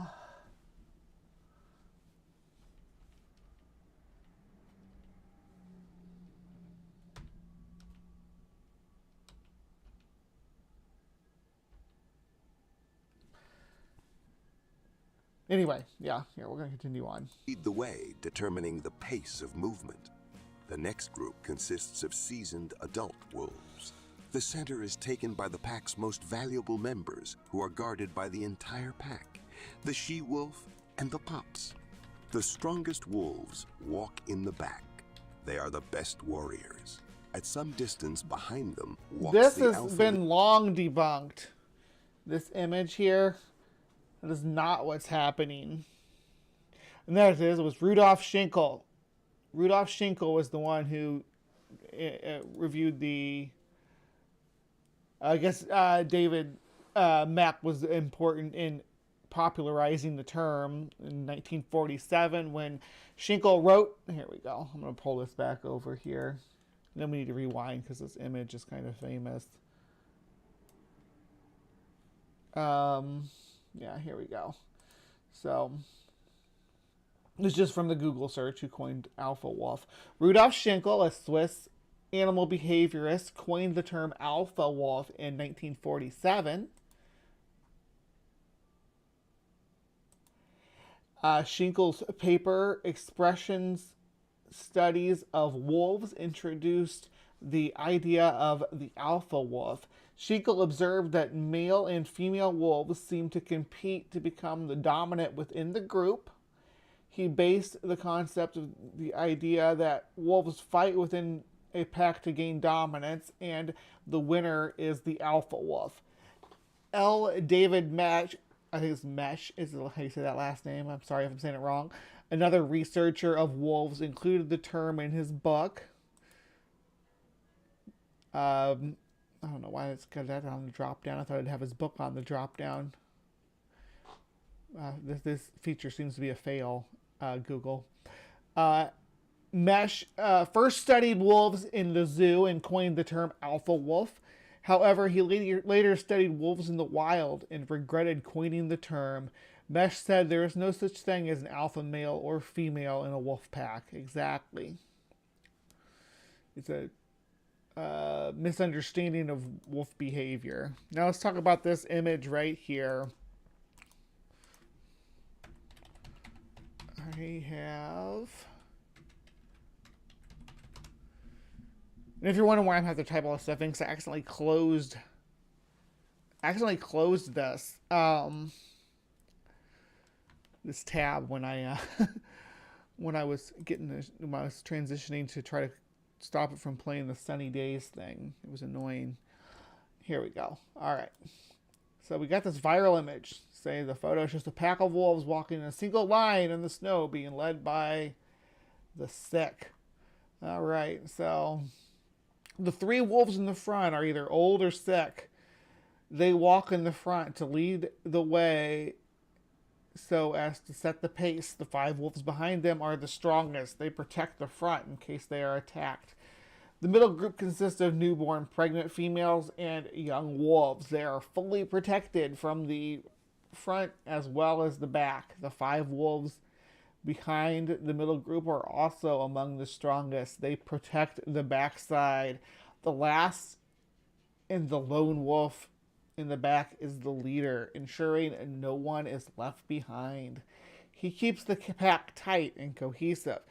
Also, in case of an ambush, he remains active to run in any direction to protect the pack. Yeah, the image was flagged as part of Facebook's effort to combat false information on its news feed. The caption is not accurate. The pack is not led by one animal. The rest following a single file line to save energy. Yes, so the pack is being led by one animal with the rest following a single file to save energy. Yeah. So a massive pack of 25 timber wolves hunting on the Arctic Circle in northern Canada. In midwinter, the Wood Buffalo National Park temperature hover around -40 degrees Celsius. The wolf pack, led by the alpha female, travels in a single file through the deep snow to save energy. The size of the pack is a sign of how rich their prey base is during the winter when the bison are more restricted by poor feeding and deep snow. The wolf pack in this national park the wolf packs in this national park are the only wolves in the world that specialize in hunting bison 10 times their size. They have grown to be the largest and most powerful wolves on Earth. However, despite the popular understanding of how wolf packs work, some scientists dispute the term alpha. In the 1999 paper, Alpha Status, Dominance, and Division of Labor in Wolf Packs, wolf expert L. David Mesh wrote that in natural wolf packs, the alpha male or female are merely the parents of the pack. Mesh said that after years of observation, he saw no dominance contests among wild wolves. Calling a wolf an alpha is usually no more appropriate than referring to a human parent or a doe deer as an alpha. Mesh wrote, any parent is dominant to its young offspring, so alpha adds no information. Why not refer to an alpha female as the female parent or mother or matriarch? The breeding female, the matriarch, or simply the mother, or mama. Mama wolf and papa wolf. I like that. Such a designation emphasizes not the animal's dominant status, which is trivial information, but its role as pack progenitor, which is critical information. The photograph in the post is real and unaltered, but its caption is incorrect. The pack is not being led by the older sick wolves, and the alpha or leader is not bringing up the rear. In reality, the strong wolf leader in the pack, the strong wolf leads the pack single file in order to save energy to get through deep snow. This post is false. And I had to anticipate that they probably when the snow's too deep, they probably alternate to conserve energy too. They wouldn't want one wolf to wear itself out completely, beating the path. I bet there's a handful of them that take turns in the front when the snow's really deep. But yeah, walking through snow sucks. It's always easier to follow somebody else's path. All right, back to the video. Spreading bullshit. Leader who keeps the pack under their control and ensures its safety. Nope. In reality, the pack structure is truly impeccable, not only when they travel. In the wild, survival depends on adherence to unbreakable laws, and the wolf pack is a vivid example of this unbreakable premise. laws. Are you talking about ecological rules? I don't know what you're talking about. The number of individuals in a pack can vary from 3 to 40. However, there is always only one alpha leader. Usually, it is the wisest and strongest male, but it can also be the alpha female. The alpha leader bears the responsibility for hunting and safety, maintaining order within the pack. Observations have shown that the alpha leader is always equally calm and friendly towards... As we just read, there is no alpha leader. There's no alpha leader at all. That's not a concept that exists in wolf packs. all members of their family. In certain situations, they may even defer to the pack in decision-making. By the way, do you know how to unmistakably identify the leader of the pack? Pay attention to the tail. The leader's tail always points upward. The same applies to packs of dogs. This is also BS. Also some BS right there. So just so you know. Pack significance has its tail positioned horizontally to the ground. The weakest individuals tuck their tails between their legs. The leader makes the most important and crucial decisions. So that's a mischaracterization too, that they where to hunt, weakest, where to go. The leader, like the weakest individuals tuck their tails. Tucking your tail is they speak with their tails to each other. When they're close together, they don't howl and grumble at each other. They raise and lower their tails, and they raise and lower their ears, and they move their lips a certain way, and they may point their eyes a certain direction, or they may take a specific pose. They communicate with with cues, with physical cues, both on the hunt and just like hanging out as a wolf pack, and on the move. I imagine too, especially on the move, that the position and direction of the tail is probably like super important to navigating. There's some papers on this. Hold on.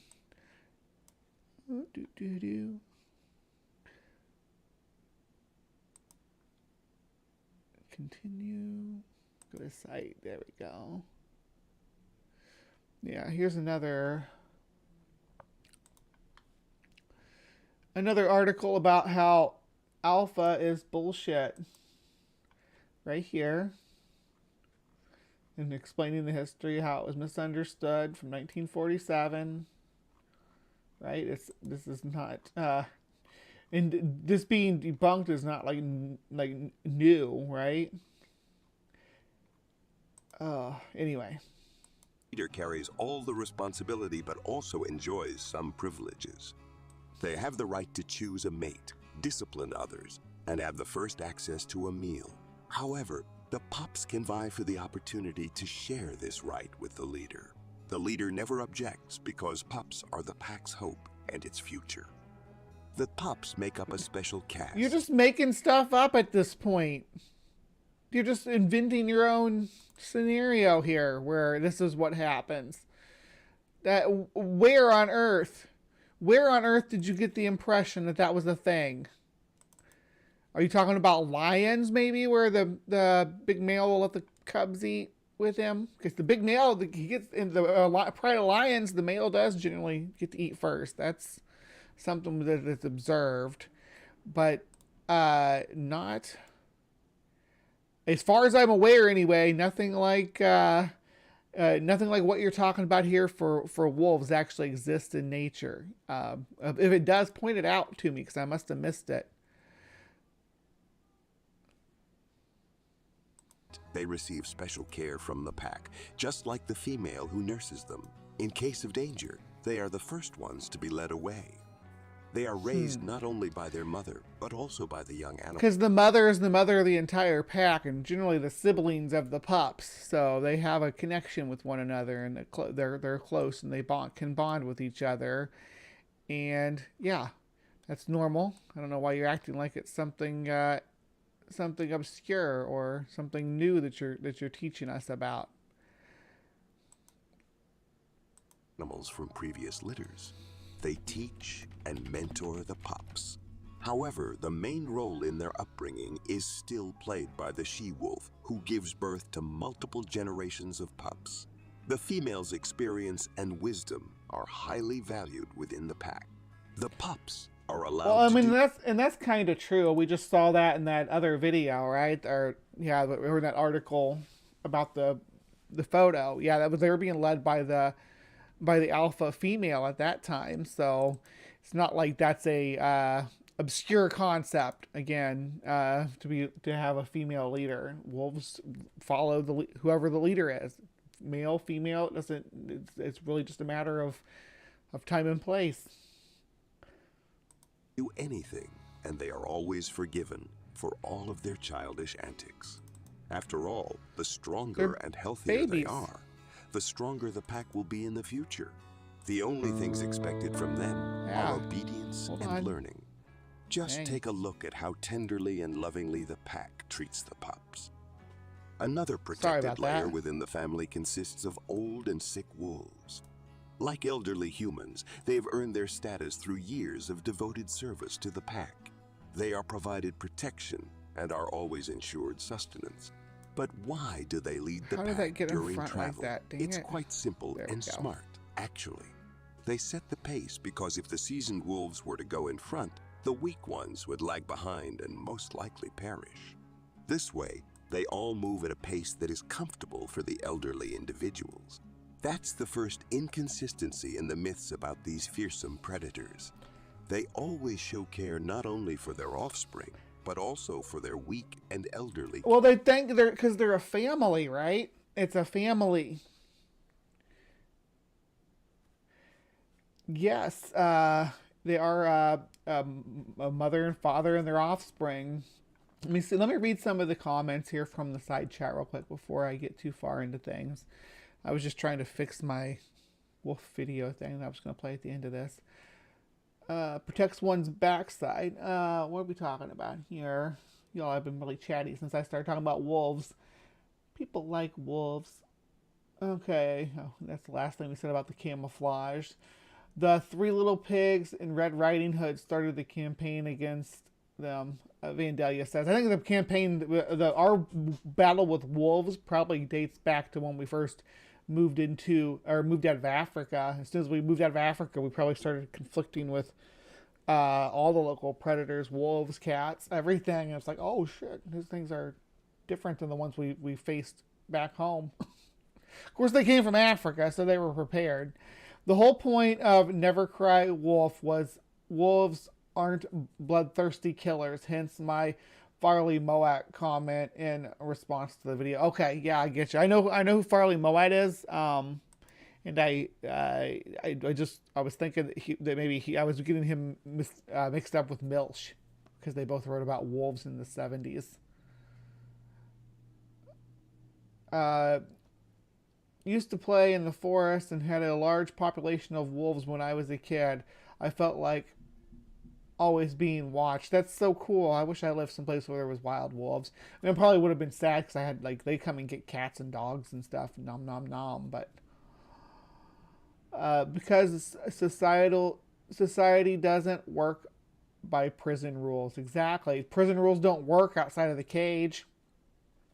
I don't know how to work and play. Got taters planted. Came in for whiskey and pickled cravings. Oh, John. Sounds like you're ready to chillax for the day. Protect one's backside. You probably were being watched, P. Yeah. Beck, you probably were. P. Beck. They're shy around people, but they observe us from a distance. Yeah, most predators are like that about humans. Sizing up lunch, maybe. Yeah, no.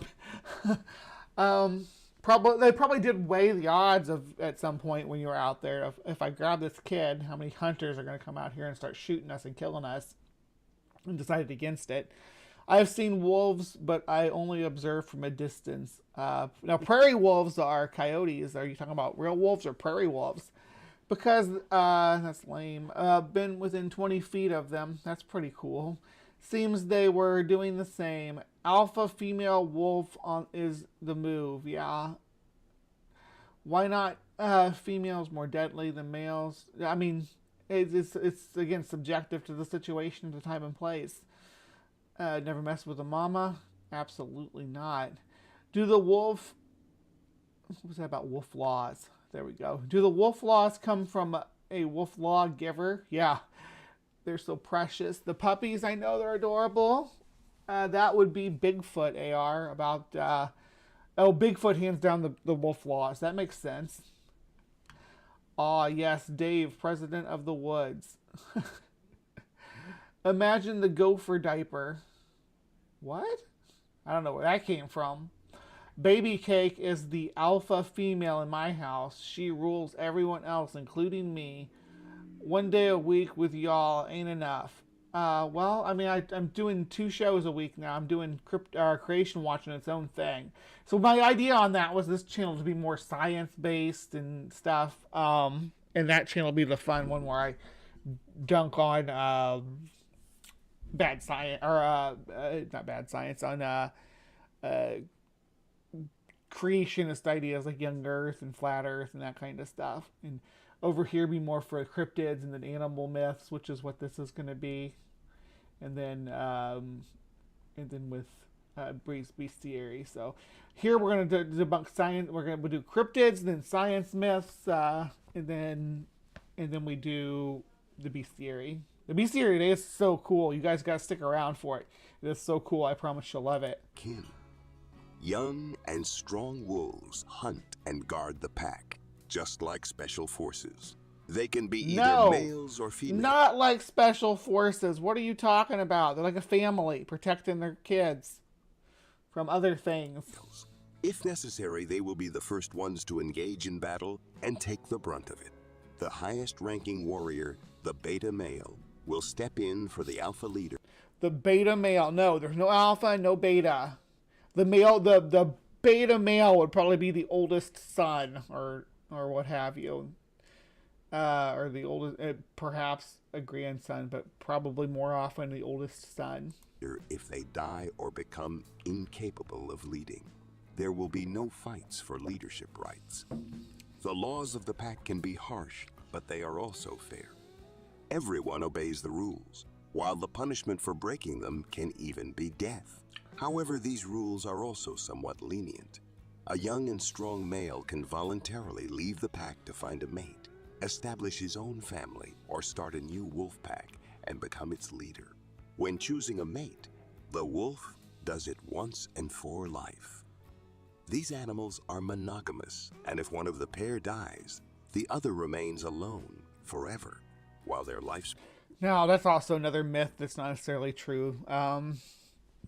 Wolves can mate for life, and that's often the case, but it's more complicated than that. And shortens drastically. The wolf pack is always united, organized, and ready for battle. The territory it occupies can be quite extensive, spanning over 1,000 square kilometers. Usually, these are hunting grounds well populated with prey. However, if this variable changes, the alpha leader will take the family and lead them to another area with better food resources. Usually, the leader's decisions are accepted without question, but if... I mean, they have a natural migration pattern. Well, the Arctic wolves that they've been talking about this whole time do, where they follow herds of bison. They follow herds of caribou, or they can follow herds of muskoxen. But they have migrational patterns where they follow the game animals. So, I mean, to an extent, yes, they are being led by an individual, but they're following the herd too, so to speak. If anyone shows disrespect or behaves aggressively, the alpha leader has every Don't say that, AR. That makes me sad. right to expel the saboteur. Fortunately, this happens extremely rarely. A lone wolf will be forced to rely solely on their own strength in both battle and searching for food. Other packs may not accept them, and their life will be very challenging. If wolves lack food for some reason, they are willing to take any action necessary. This video, captured by a surveillance camera, once again proves how fearless wolves are and how well coordinated their work is. The pack doesn't show any fear or try to remain unnoticed as they storm in full combat formation into the yard of his rural house. Their victim was a domestic dog, which the predators swiftly dealt with on the spot before carrying off their prey into the woods. Quick, silent as a shadow, they accomplished their task in a matter of minutes. Jesus Christ, what is today? Is a dead dog morning or something? I didn't mean to do that. That's two segments of the show. 2 segments of the show. And I should have put in parentheses behind. It should have been, what's the name of the show today? Live from the Hive, December 9th, 2023. And then put in parentheses behind that, the dog dies. Huh.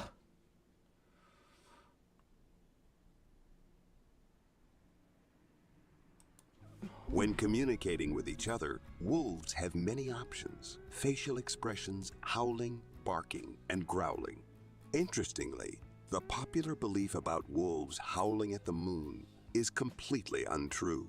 Through howling, they communicate, convey important information, mourn, or prepare for a joint. I was just teasing you, AR. Calm down. I wasn't really mad. I'm not really crying either. Just sad that I didn't mean to cover the dog dies twice in a row. I had asked for a donation to the Red Wolf reintroduction program down here for my birthday a few years ago. Then they canceled it. Assholes don't understand predators are necessary. And the Red Wolf are so endangered. There's like 40 of them left in the wild. Like 40. That's crazy. Hunt. They understand each other perfectly, although sometimes their howling resembles... And to be clear, there's only 2 species of wolves. There's the gray wolf, which lives all over North America, or like Canada and western United States and Mexico.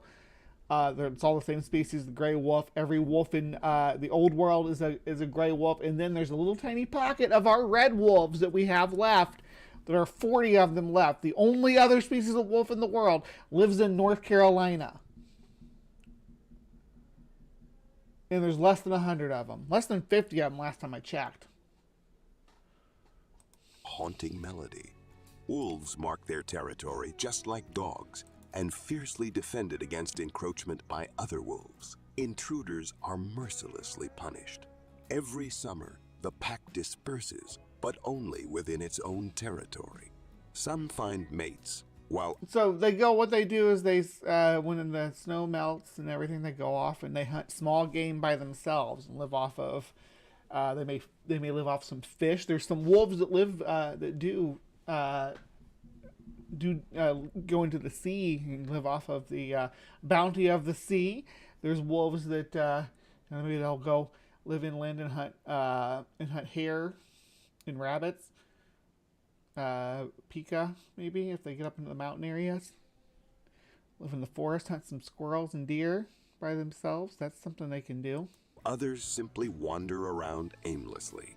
However, with the arrival of autumn, the pack just because you think it's aimless doesn't mean it's aimless. Reunites. The day when the pups are born brings the greatest joy to the pack. They seem to celebrate this event by gathering in small groups. This usually happens in April. Wolves adore their pups. The prevailing opinion that wolves are bloodthirsty and merciless creatures is not entirely accurate.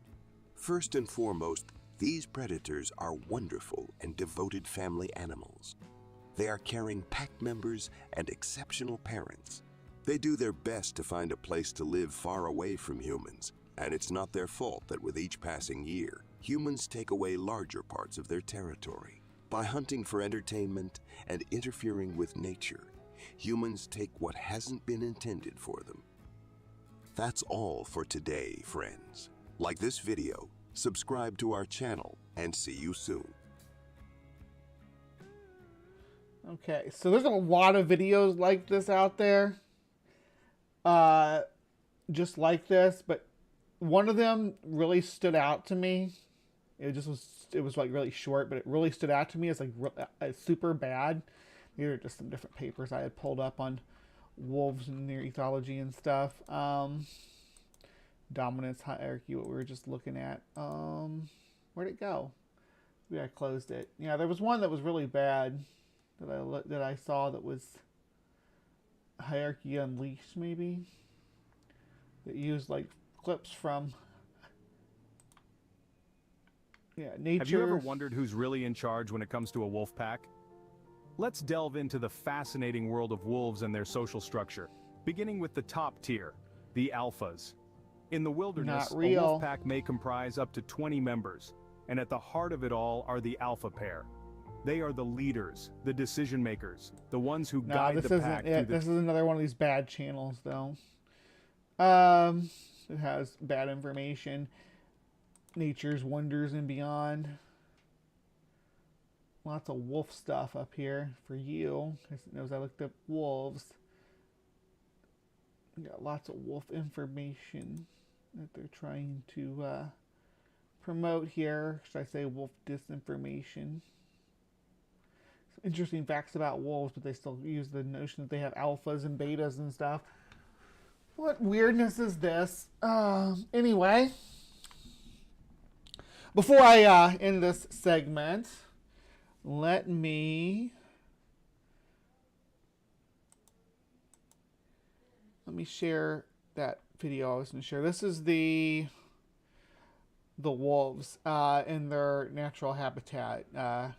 Showing them, they satellite track them, right? And to show how the packs interact with each other. Hopefully that's not too loud, but I can't actually hear it on this end.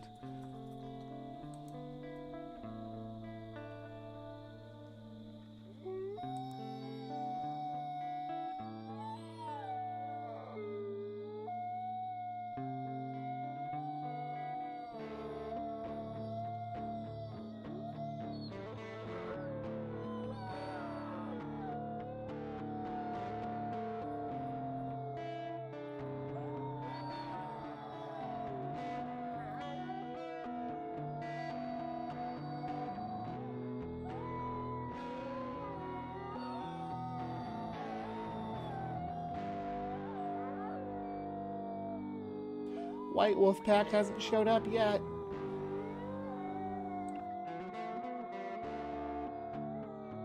Blue and green seem to be interlacing together a bit. Maybe won't go north of these lakes. Now the white pack's being monitored. That doesn't mean the white pack didn't exist before this, as they just started monitoring them. I mean, the white pack and the blue pack seem to overlap quite a bit.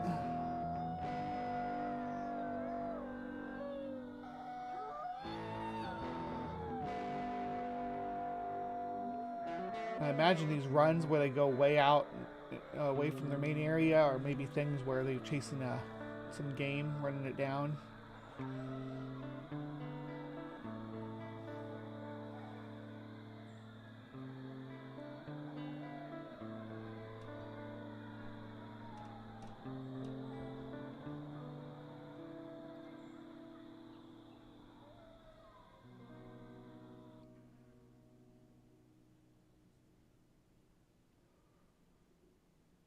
All right, that was our wolves. I hope you enjoyed that.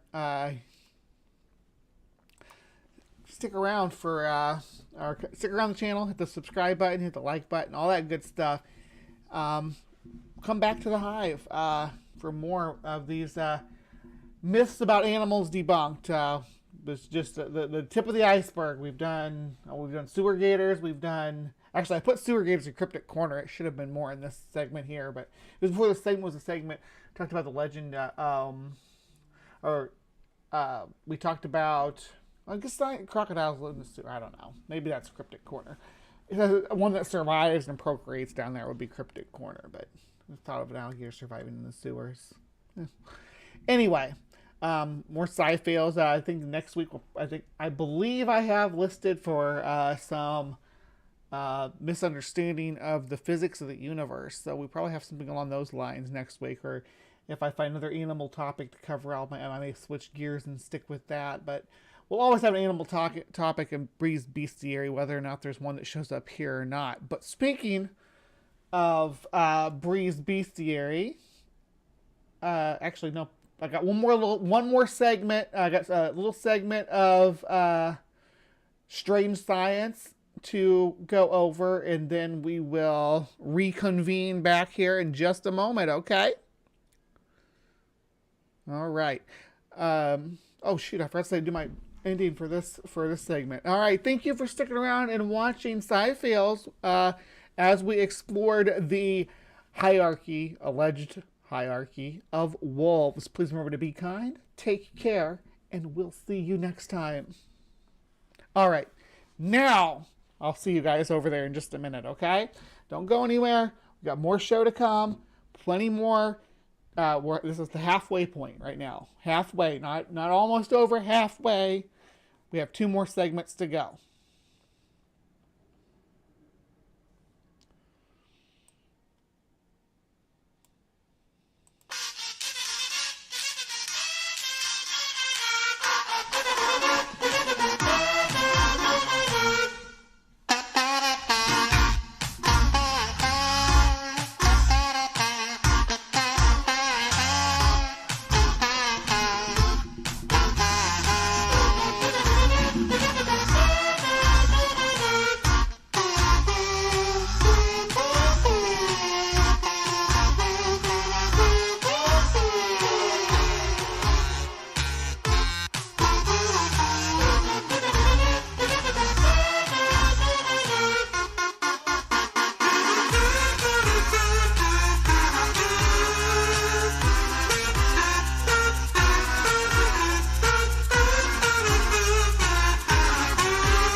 There's my girl, Brittany. Yeah. Woo!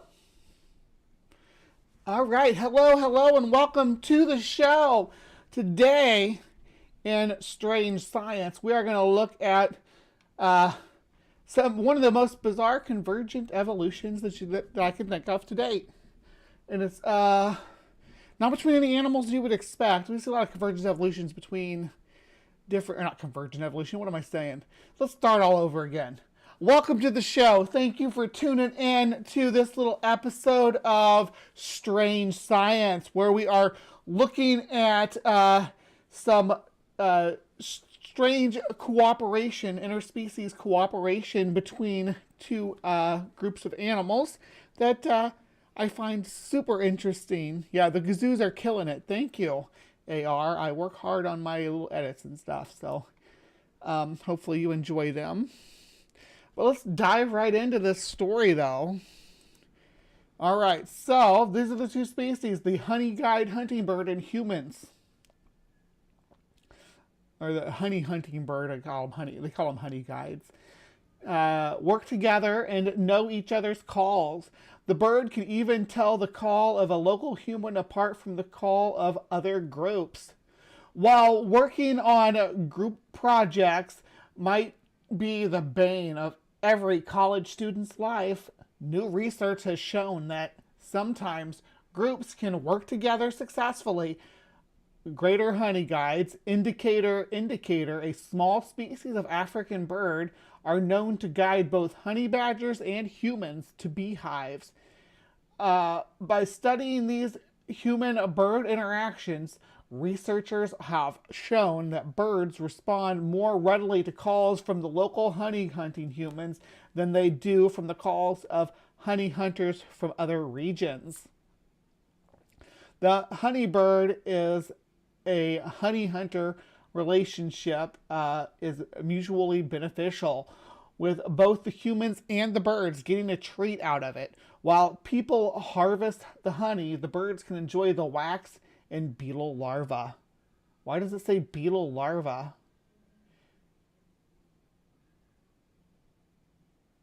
Beetle larvae. Why would there be beetle larvae in a beehive? I don't understand. They're just larvae. They're bee larvae. Maybe it's a typo. Maybe the beetle part was a typo. Anyway, the honey guides are able to remember the location of the beehive and lead the people to the site.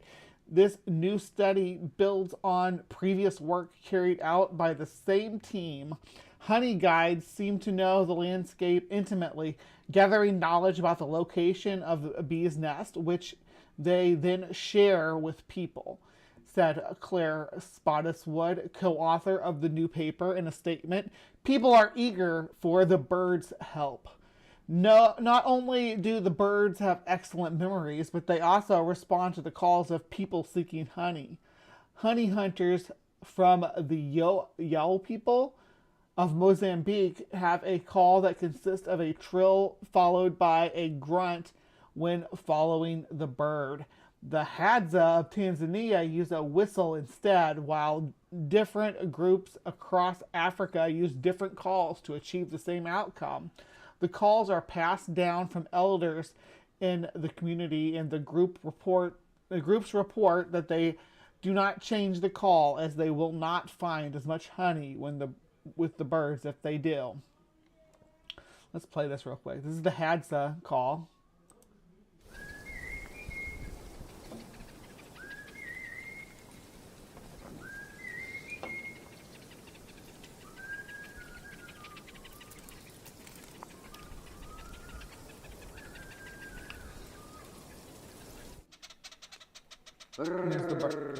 The yowl. Huh?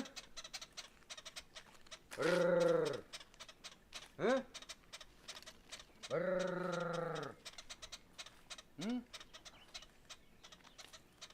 I like this one. I love that.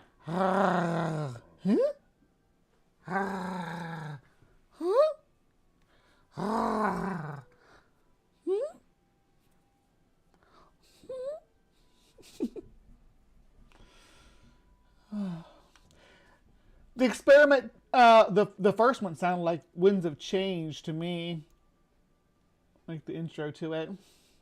The experiment looks to see if this was true.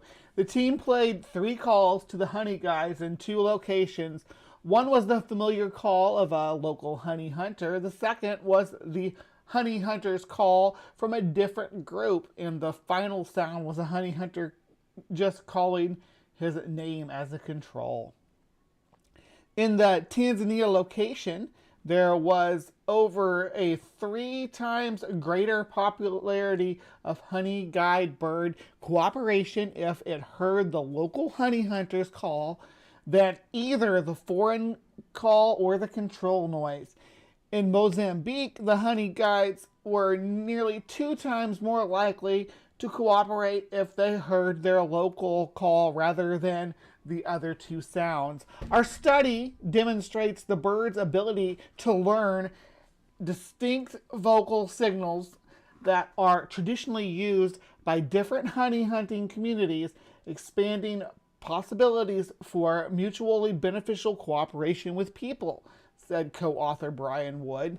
Given that people learn the calls from their elders of their community, the team thinks that the relationship between the honey guides and the honey hunters will remain stable. The benefits of the honey hunter-honey guide relationship should produce long-lasting, sticky traditions, Wood concluded.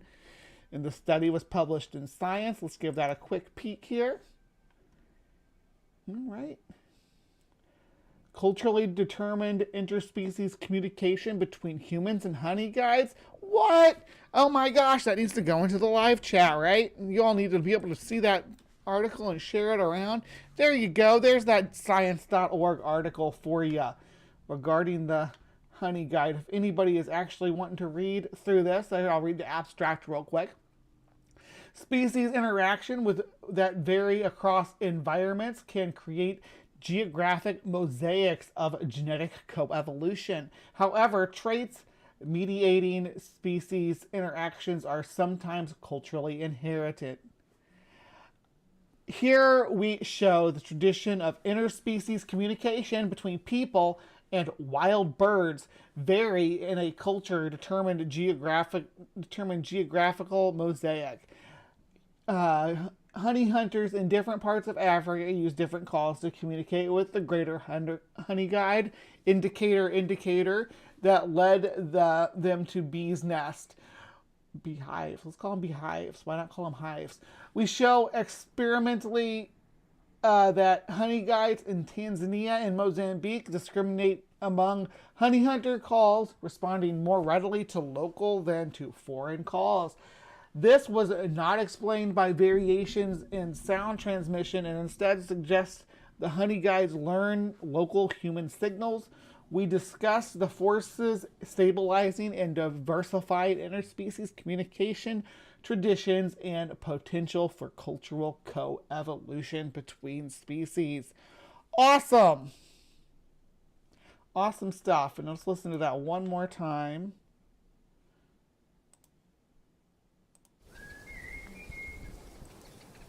Winds of Change. Listen. Listen, this is Winds of Change at the beginning, I swear to God.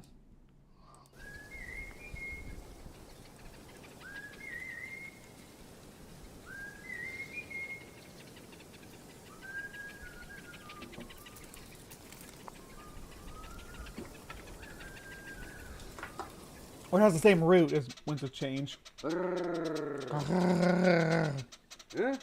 Huh?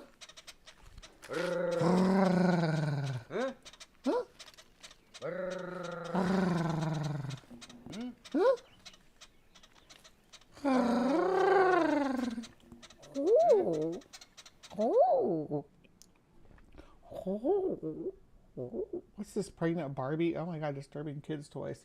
Creepy. All right, let's shrink that back down. And let me catch up with your all's commentary again for regarding the honey guide. All right, where are we?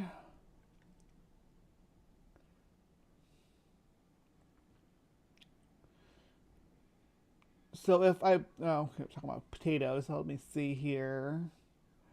That sounds like a person. I think that was a person. They were both a person. Those are the calls that the people make. John doesn't want to reveal the secret of the tater. Yeah. I looked it up. That this is what it says. A single plant will produce at a minimum 3 to 4 pounds of potatoes, and a single seed potatoes will produce 4 to 5 pounds. What are y'all talking about potatoes for? Getting all weird up in my side chat. Hopefully you have an excellent crop. Yeah, I'm here for your potatoes, my friend. Yeah, grow your potatoes. Awesome. Sorry, I was just catching up. It sounds like a song. Yeah, it does sound like the beginning of the Scorpion song, Winds of Change, right? And that's what I thought it sounded like, but what do I know? All right, for the next part of the show, I will have to change things up here a bit, but please remember to be kind, take care, and we will see you next time. All right, now stick around this last segment because we're moving into the bestiary, the Breeze bestiary. So stay with me now, and we will we'll get this cracked wide open. Okay.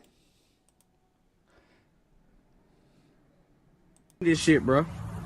Oh hell no, no, man. Hey, bro. Hey, bro. F all that. Hey, Prime. F all that shit, bro. Man, fuck. Hey, f all that. Hey, Prime. Hey, you got me, fool. You got me, right? Bro, what's up, bro? Hey. What Come the? hug, yeah, hug me. What the Come fuck? hug me. I want you to hug Hey, me. what? What's up? Man, what the fuck? That? Hold on, bro. I think he got a knife. Not Prime. Shit. Shit.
Hello, hello, my beauties and bees, and welcome to another installment of Breeze Bestiary, where we look at some legendary creatures and maybe a bit of the myths that surround them, how they interact with humans, and what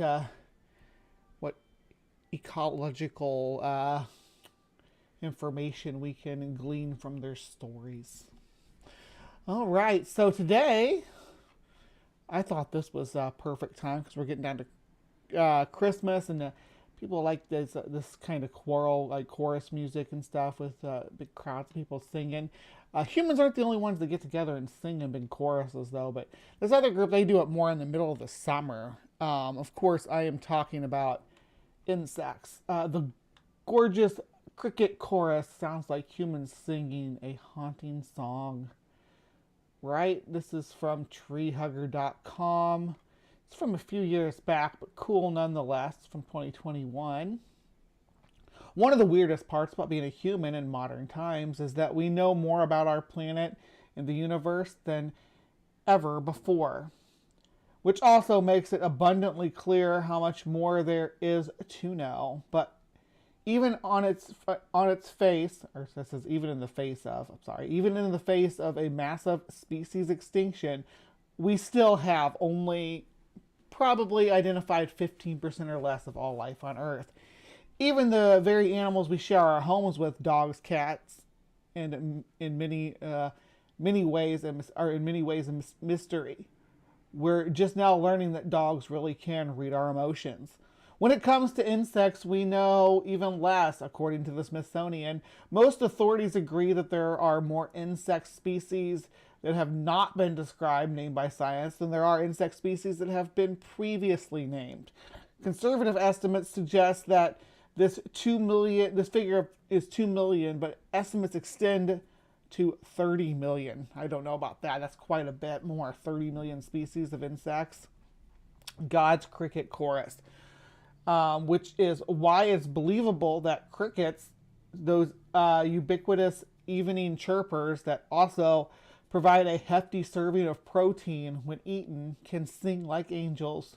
Or as singer and musician Tom Waits called them on NPR, the Vienna Boys Choir. Waits was referring to a 1992 recording of cricket songs that was radically slowed down. He called it one of the strangest recordings he owned. Check out God's Cricket Chorus for yourself below. How far down? Okay, I'm going to finish reading the article before we listen to anything, okay? Actually, well, just have all the preamble stuff to it. Yeah, well, we're going to listen to it. We're going to go ahead and listen to it. I'm not going to, describing it here. Yeah, let's listen to it first. Okay, where's it start? Right here. And you guys make sure you let me know if you can hear this.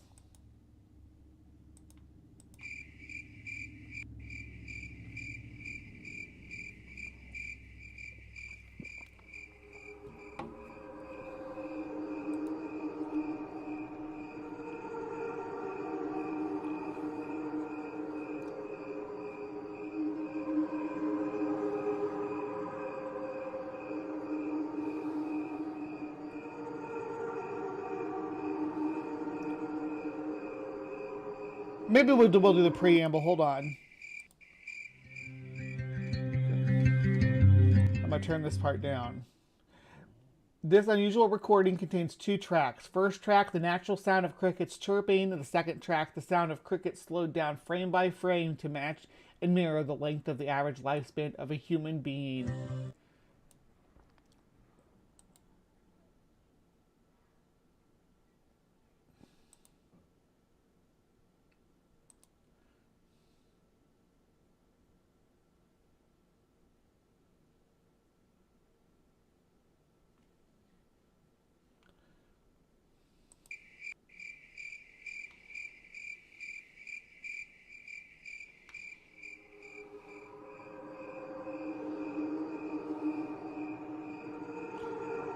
Oh, I see what I was doing. Hold on. I gotta move my mouse off of it so you can read that.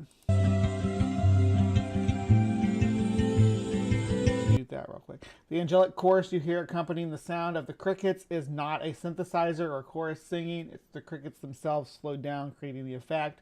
Really an amazing thing they've accomplished here. The recording can be played continuously with a background creator. Yeah.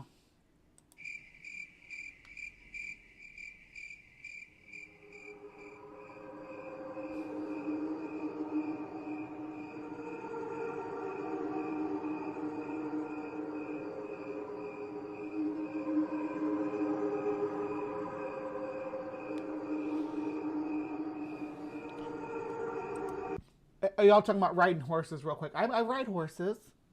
I can ride a horse. I'm actually pretty good at it. You should go on a horseback journey.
Isn't that beautiful?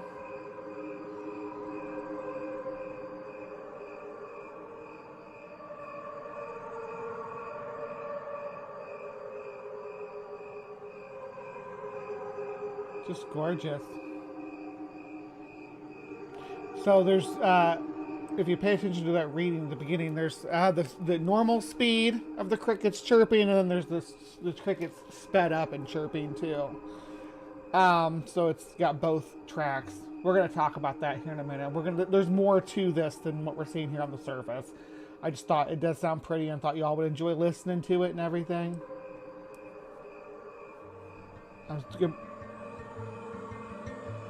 But I'm not going to listen to their band or to their guitar music. And I may make a Christmas thing out of that if I can figure out how to do what I want to do with it. But as is my nature, I actually wanted to try to do this cricket sounds myself. But let's finish reading this article first. It is truly haunting, beautiful sound, and relaxing too. Many people have called the recording fake, but digging into the story, as the internet sleuths at Snopes did, reveals that while the specifics of the recording are mysterious, it's not a joke and is not false. You can check out the long Snopes story to learn more about the origins of the recording. But back to the recording, what you are hearing is the cricket song radically slowed down and possibly toyed with in other ways with the audio equipment. Cricket solo. Plenty of others have tried the experiment. One of my favorite examples is the video below, which takes the single cricket's chirp and slows it down incrementally, which isn't very exciting until that you get to the 800 times slower version. Then it just sounds like you hit right in the belly, and this is a single cricket. Just a few of them singing together could come close to the original cricket chorus. This is somebody's attempt.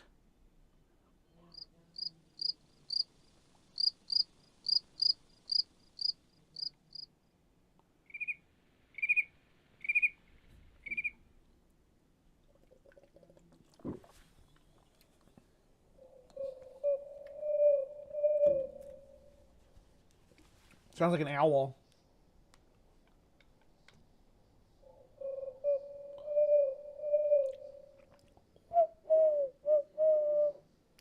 That's me.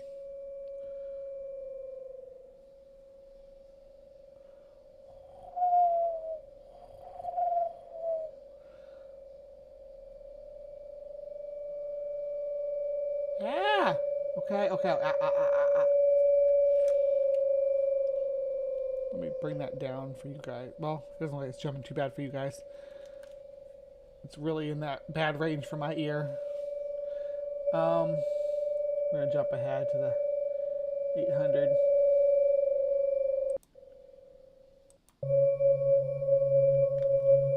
Here you go.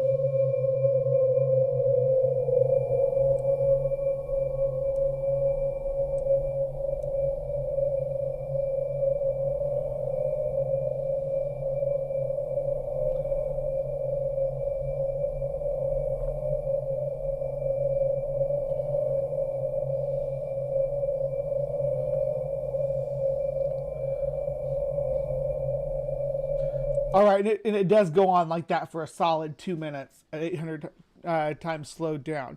How am I going to do this? Let me see. Because I started working on something, and then I found somebody else had done this already, so I just canceled mine. But I did do a... How are we going to do this? I want to share my editor with you guys so y'all can actually see what I do. Why don't we do display capture just for this one thing?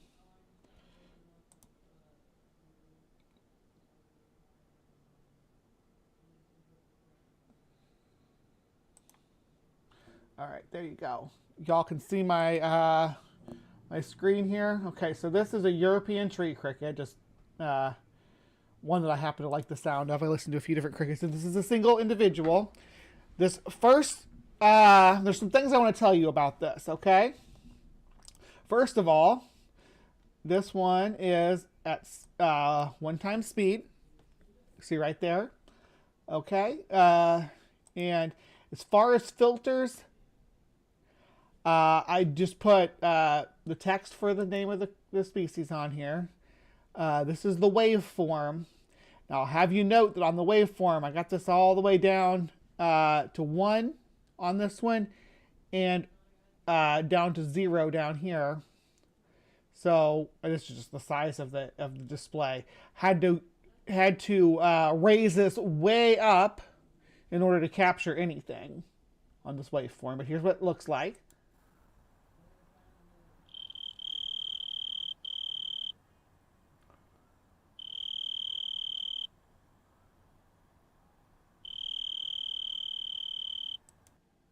All right, that's the standard regular one-time speed.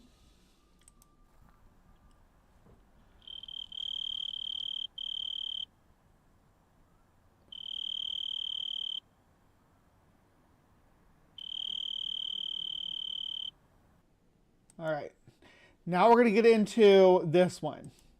Same thing here. Just want to show you the setup and the layout of it, properties. This is actually the when you run the math on their average lifespan of a cricket to a human, 0.202. So that's what I've gone with on my calculation. Did the same thing. I had to because the noise floor on this is so low, I had to crank the thickness up and crank this up, the MS up as much as I could. Well, not as much as I could, about 3/4 of the way to get a nice clean pickup on it. And this is what it sounds like sped up.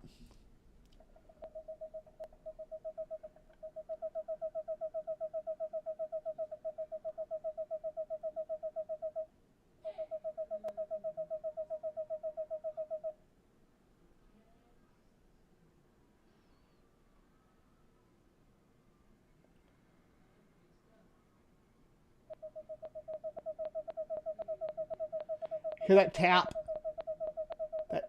That tap, that's why I have to have the gain turned down to -6 dBs, because negative 6.6, because the noise floor on this is so high that every time you hear that tap, it's hitting that noise floor. I won't break your ears by showing you what it sounds like without that.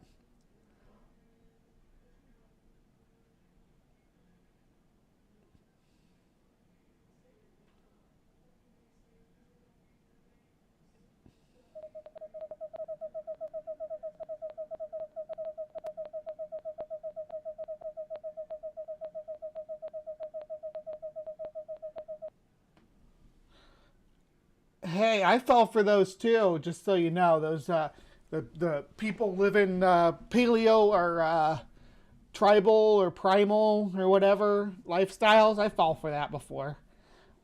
Watched them do these videos of them building like a little paradise in the jungle, and it turns out to be total BS. Yeah. Anyway, so I got to about right here, right? I'm working on this project. And then I found this, because I was looking for more cricket sounds to compare. Here's the Snopes article they referred to, but then I found this. Behold, debunking God's chorus of crickets. So, oh, I didn't mean to do that. Let's dive in. Oh, where am I? Oh, it's different. It's got the display. Hold on. Let me fix that.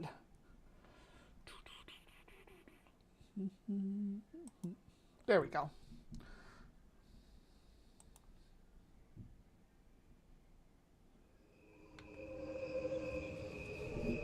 The recording God's Chorus of Crickets has seen a resurgence of interest online. The claim behind this sound recording is that it is comprised of 2 sets of cricket clips. The first clip was recorded in artist Jim Wilson's backyard, and then dramatically slowed down to a speed reflecting the difference in lifespan between a human and a cricket. This reveals an ethereal piece of music reminiscent of a church choir.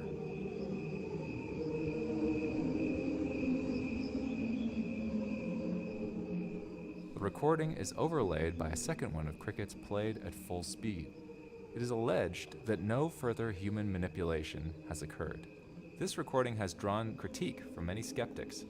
It has also been embraced by others drawn to its beauty, claiming that crickets must sing to one another at a frequency that we are unable to perceive. Some individuals go as far as to say that this recording proves the existence of God. Attempts have been made to debunk these miraculous claims. However, no one has been able to fully prove or disprove them.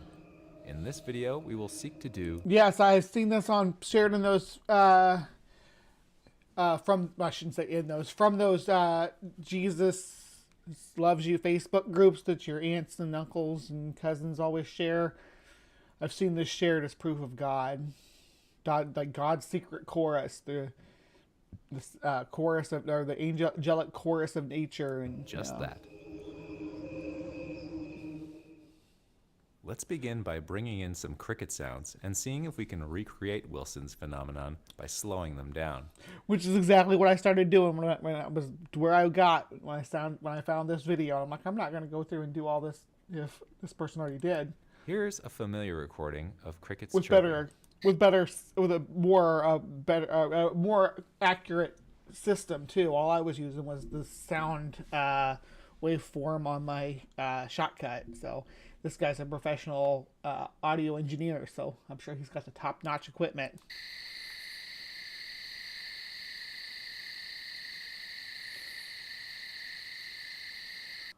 Now here it is, played back at 10% speed.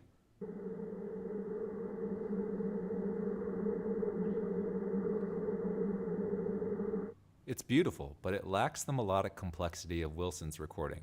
Perhaps if we use a recording with more pitch variation, it will help.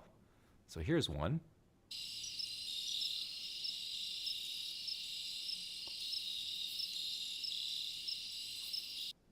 And that same recording at 14% speed.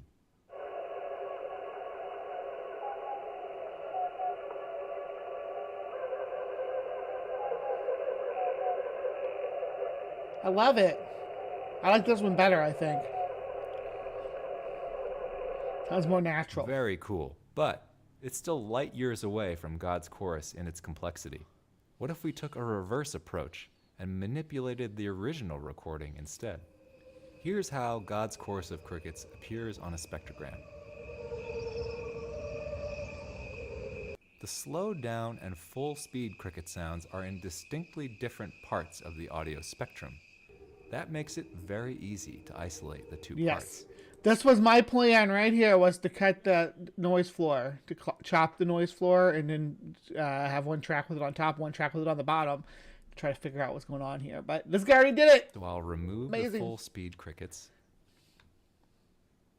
and what we're left with is the slowed down recording by itself. Now, if we speed this recording back up, it should reveal the original material.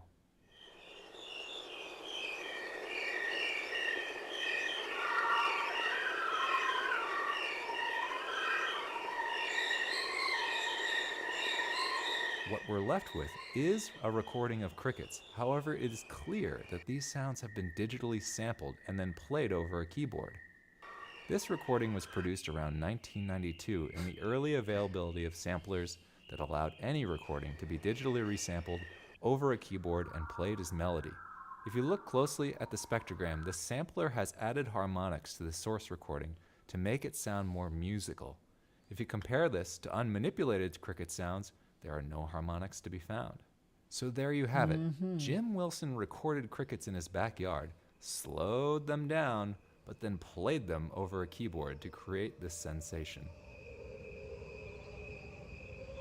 The claim that God's chorus of crickets is unmanipulated, other than being slowed down, is demonstrably false. And how about the claim that the amount of slowing down reflects the difference between the lifespan of a human and that of a cricket?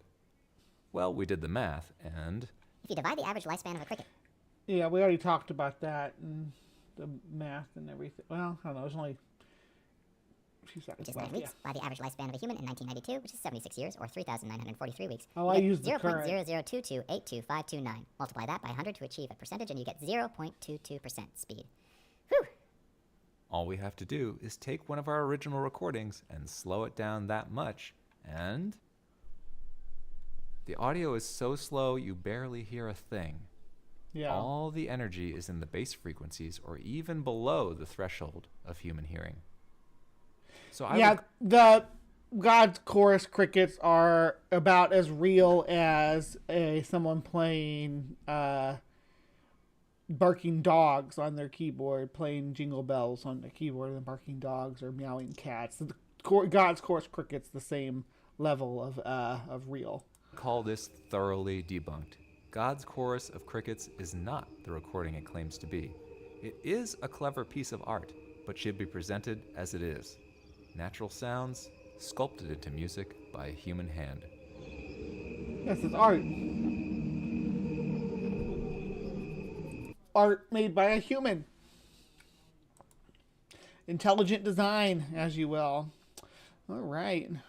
That was pretty nifty for a different path to take down for Bree's Bestiary today. What do you all think of God's chorus crickets? Do you think that they reflect the proof that that God's real? I don't know. The fact that cricket's chirping sounds like human voices singing is phenomenal when slowed down. I love that. But I'm going to continue probably playing with that in my downtime. See what kind of crickets and other insects and cicadas and stuff I can mix together to make some cool music.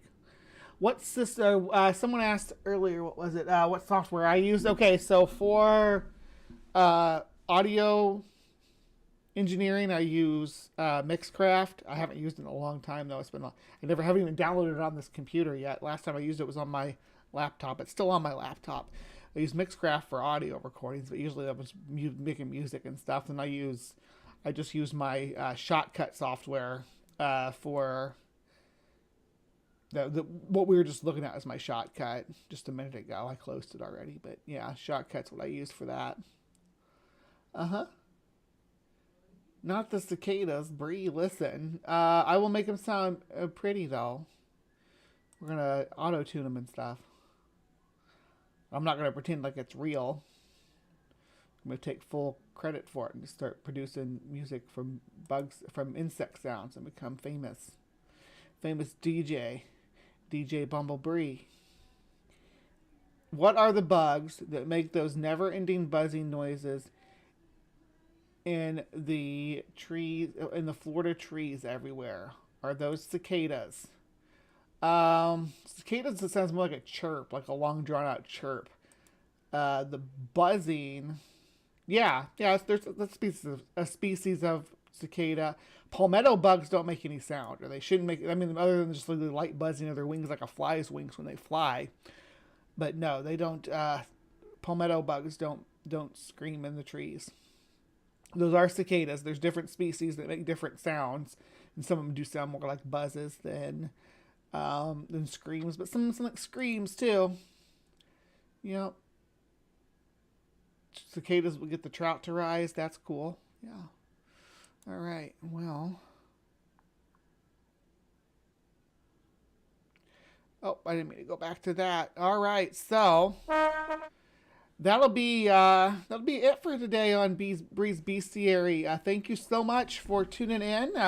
We'll probably have something else. Not so creepy crawly next week, but that's all right. I think I'll probably be journeying out to sea. So, because there's a couple of big animals that I want to talk about in the ocean next week on Bree's Bestiary, if I remember to. Anyway, please remember to be kind, take care, and we will see you next time. All right, live from the Hive crew. Yeah, I guess I'm going to be going to have a Christmas party in a little bit. So, thank you for sticking around and hanging out with me. We had a pretty good turnout for today. And people have been engaging and interacting. It's been fun. we had, what do we have so on for Cryptic Corner? We had the Mandrake root at the beginning, and then we had the Hierarchy of Wolves, supposedly, and then we had the Honey Guide, human communication and correspondence, and group effort to collect that sweet, sweet nectar of the gods. Speaking of gods, we wrap things up with God's Chorus Crickets. So I hope you guys had fun.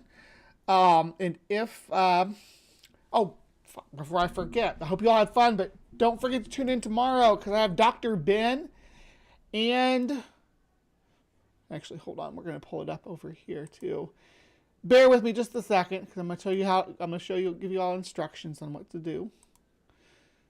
Boom, boom, boom.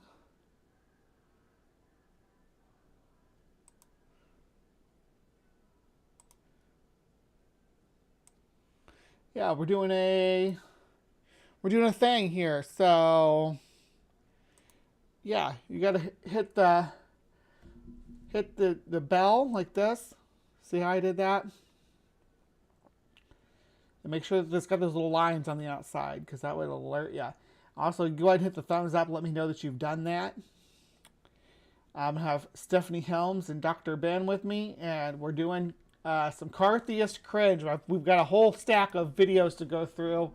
We're doing it as a fundraiser to help Steph with some car trouble she's having, just to get the vehicle fixed up, and we're gonna power it with the power of Cartheist. Is how we're gonna fund it. So please join us tomorrow afternoon, and we will.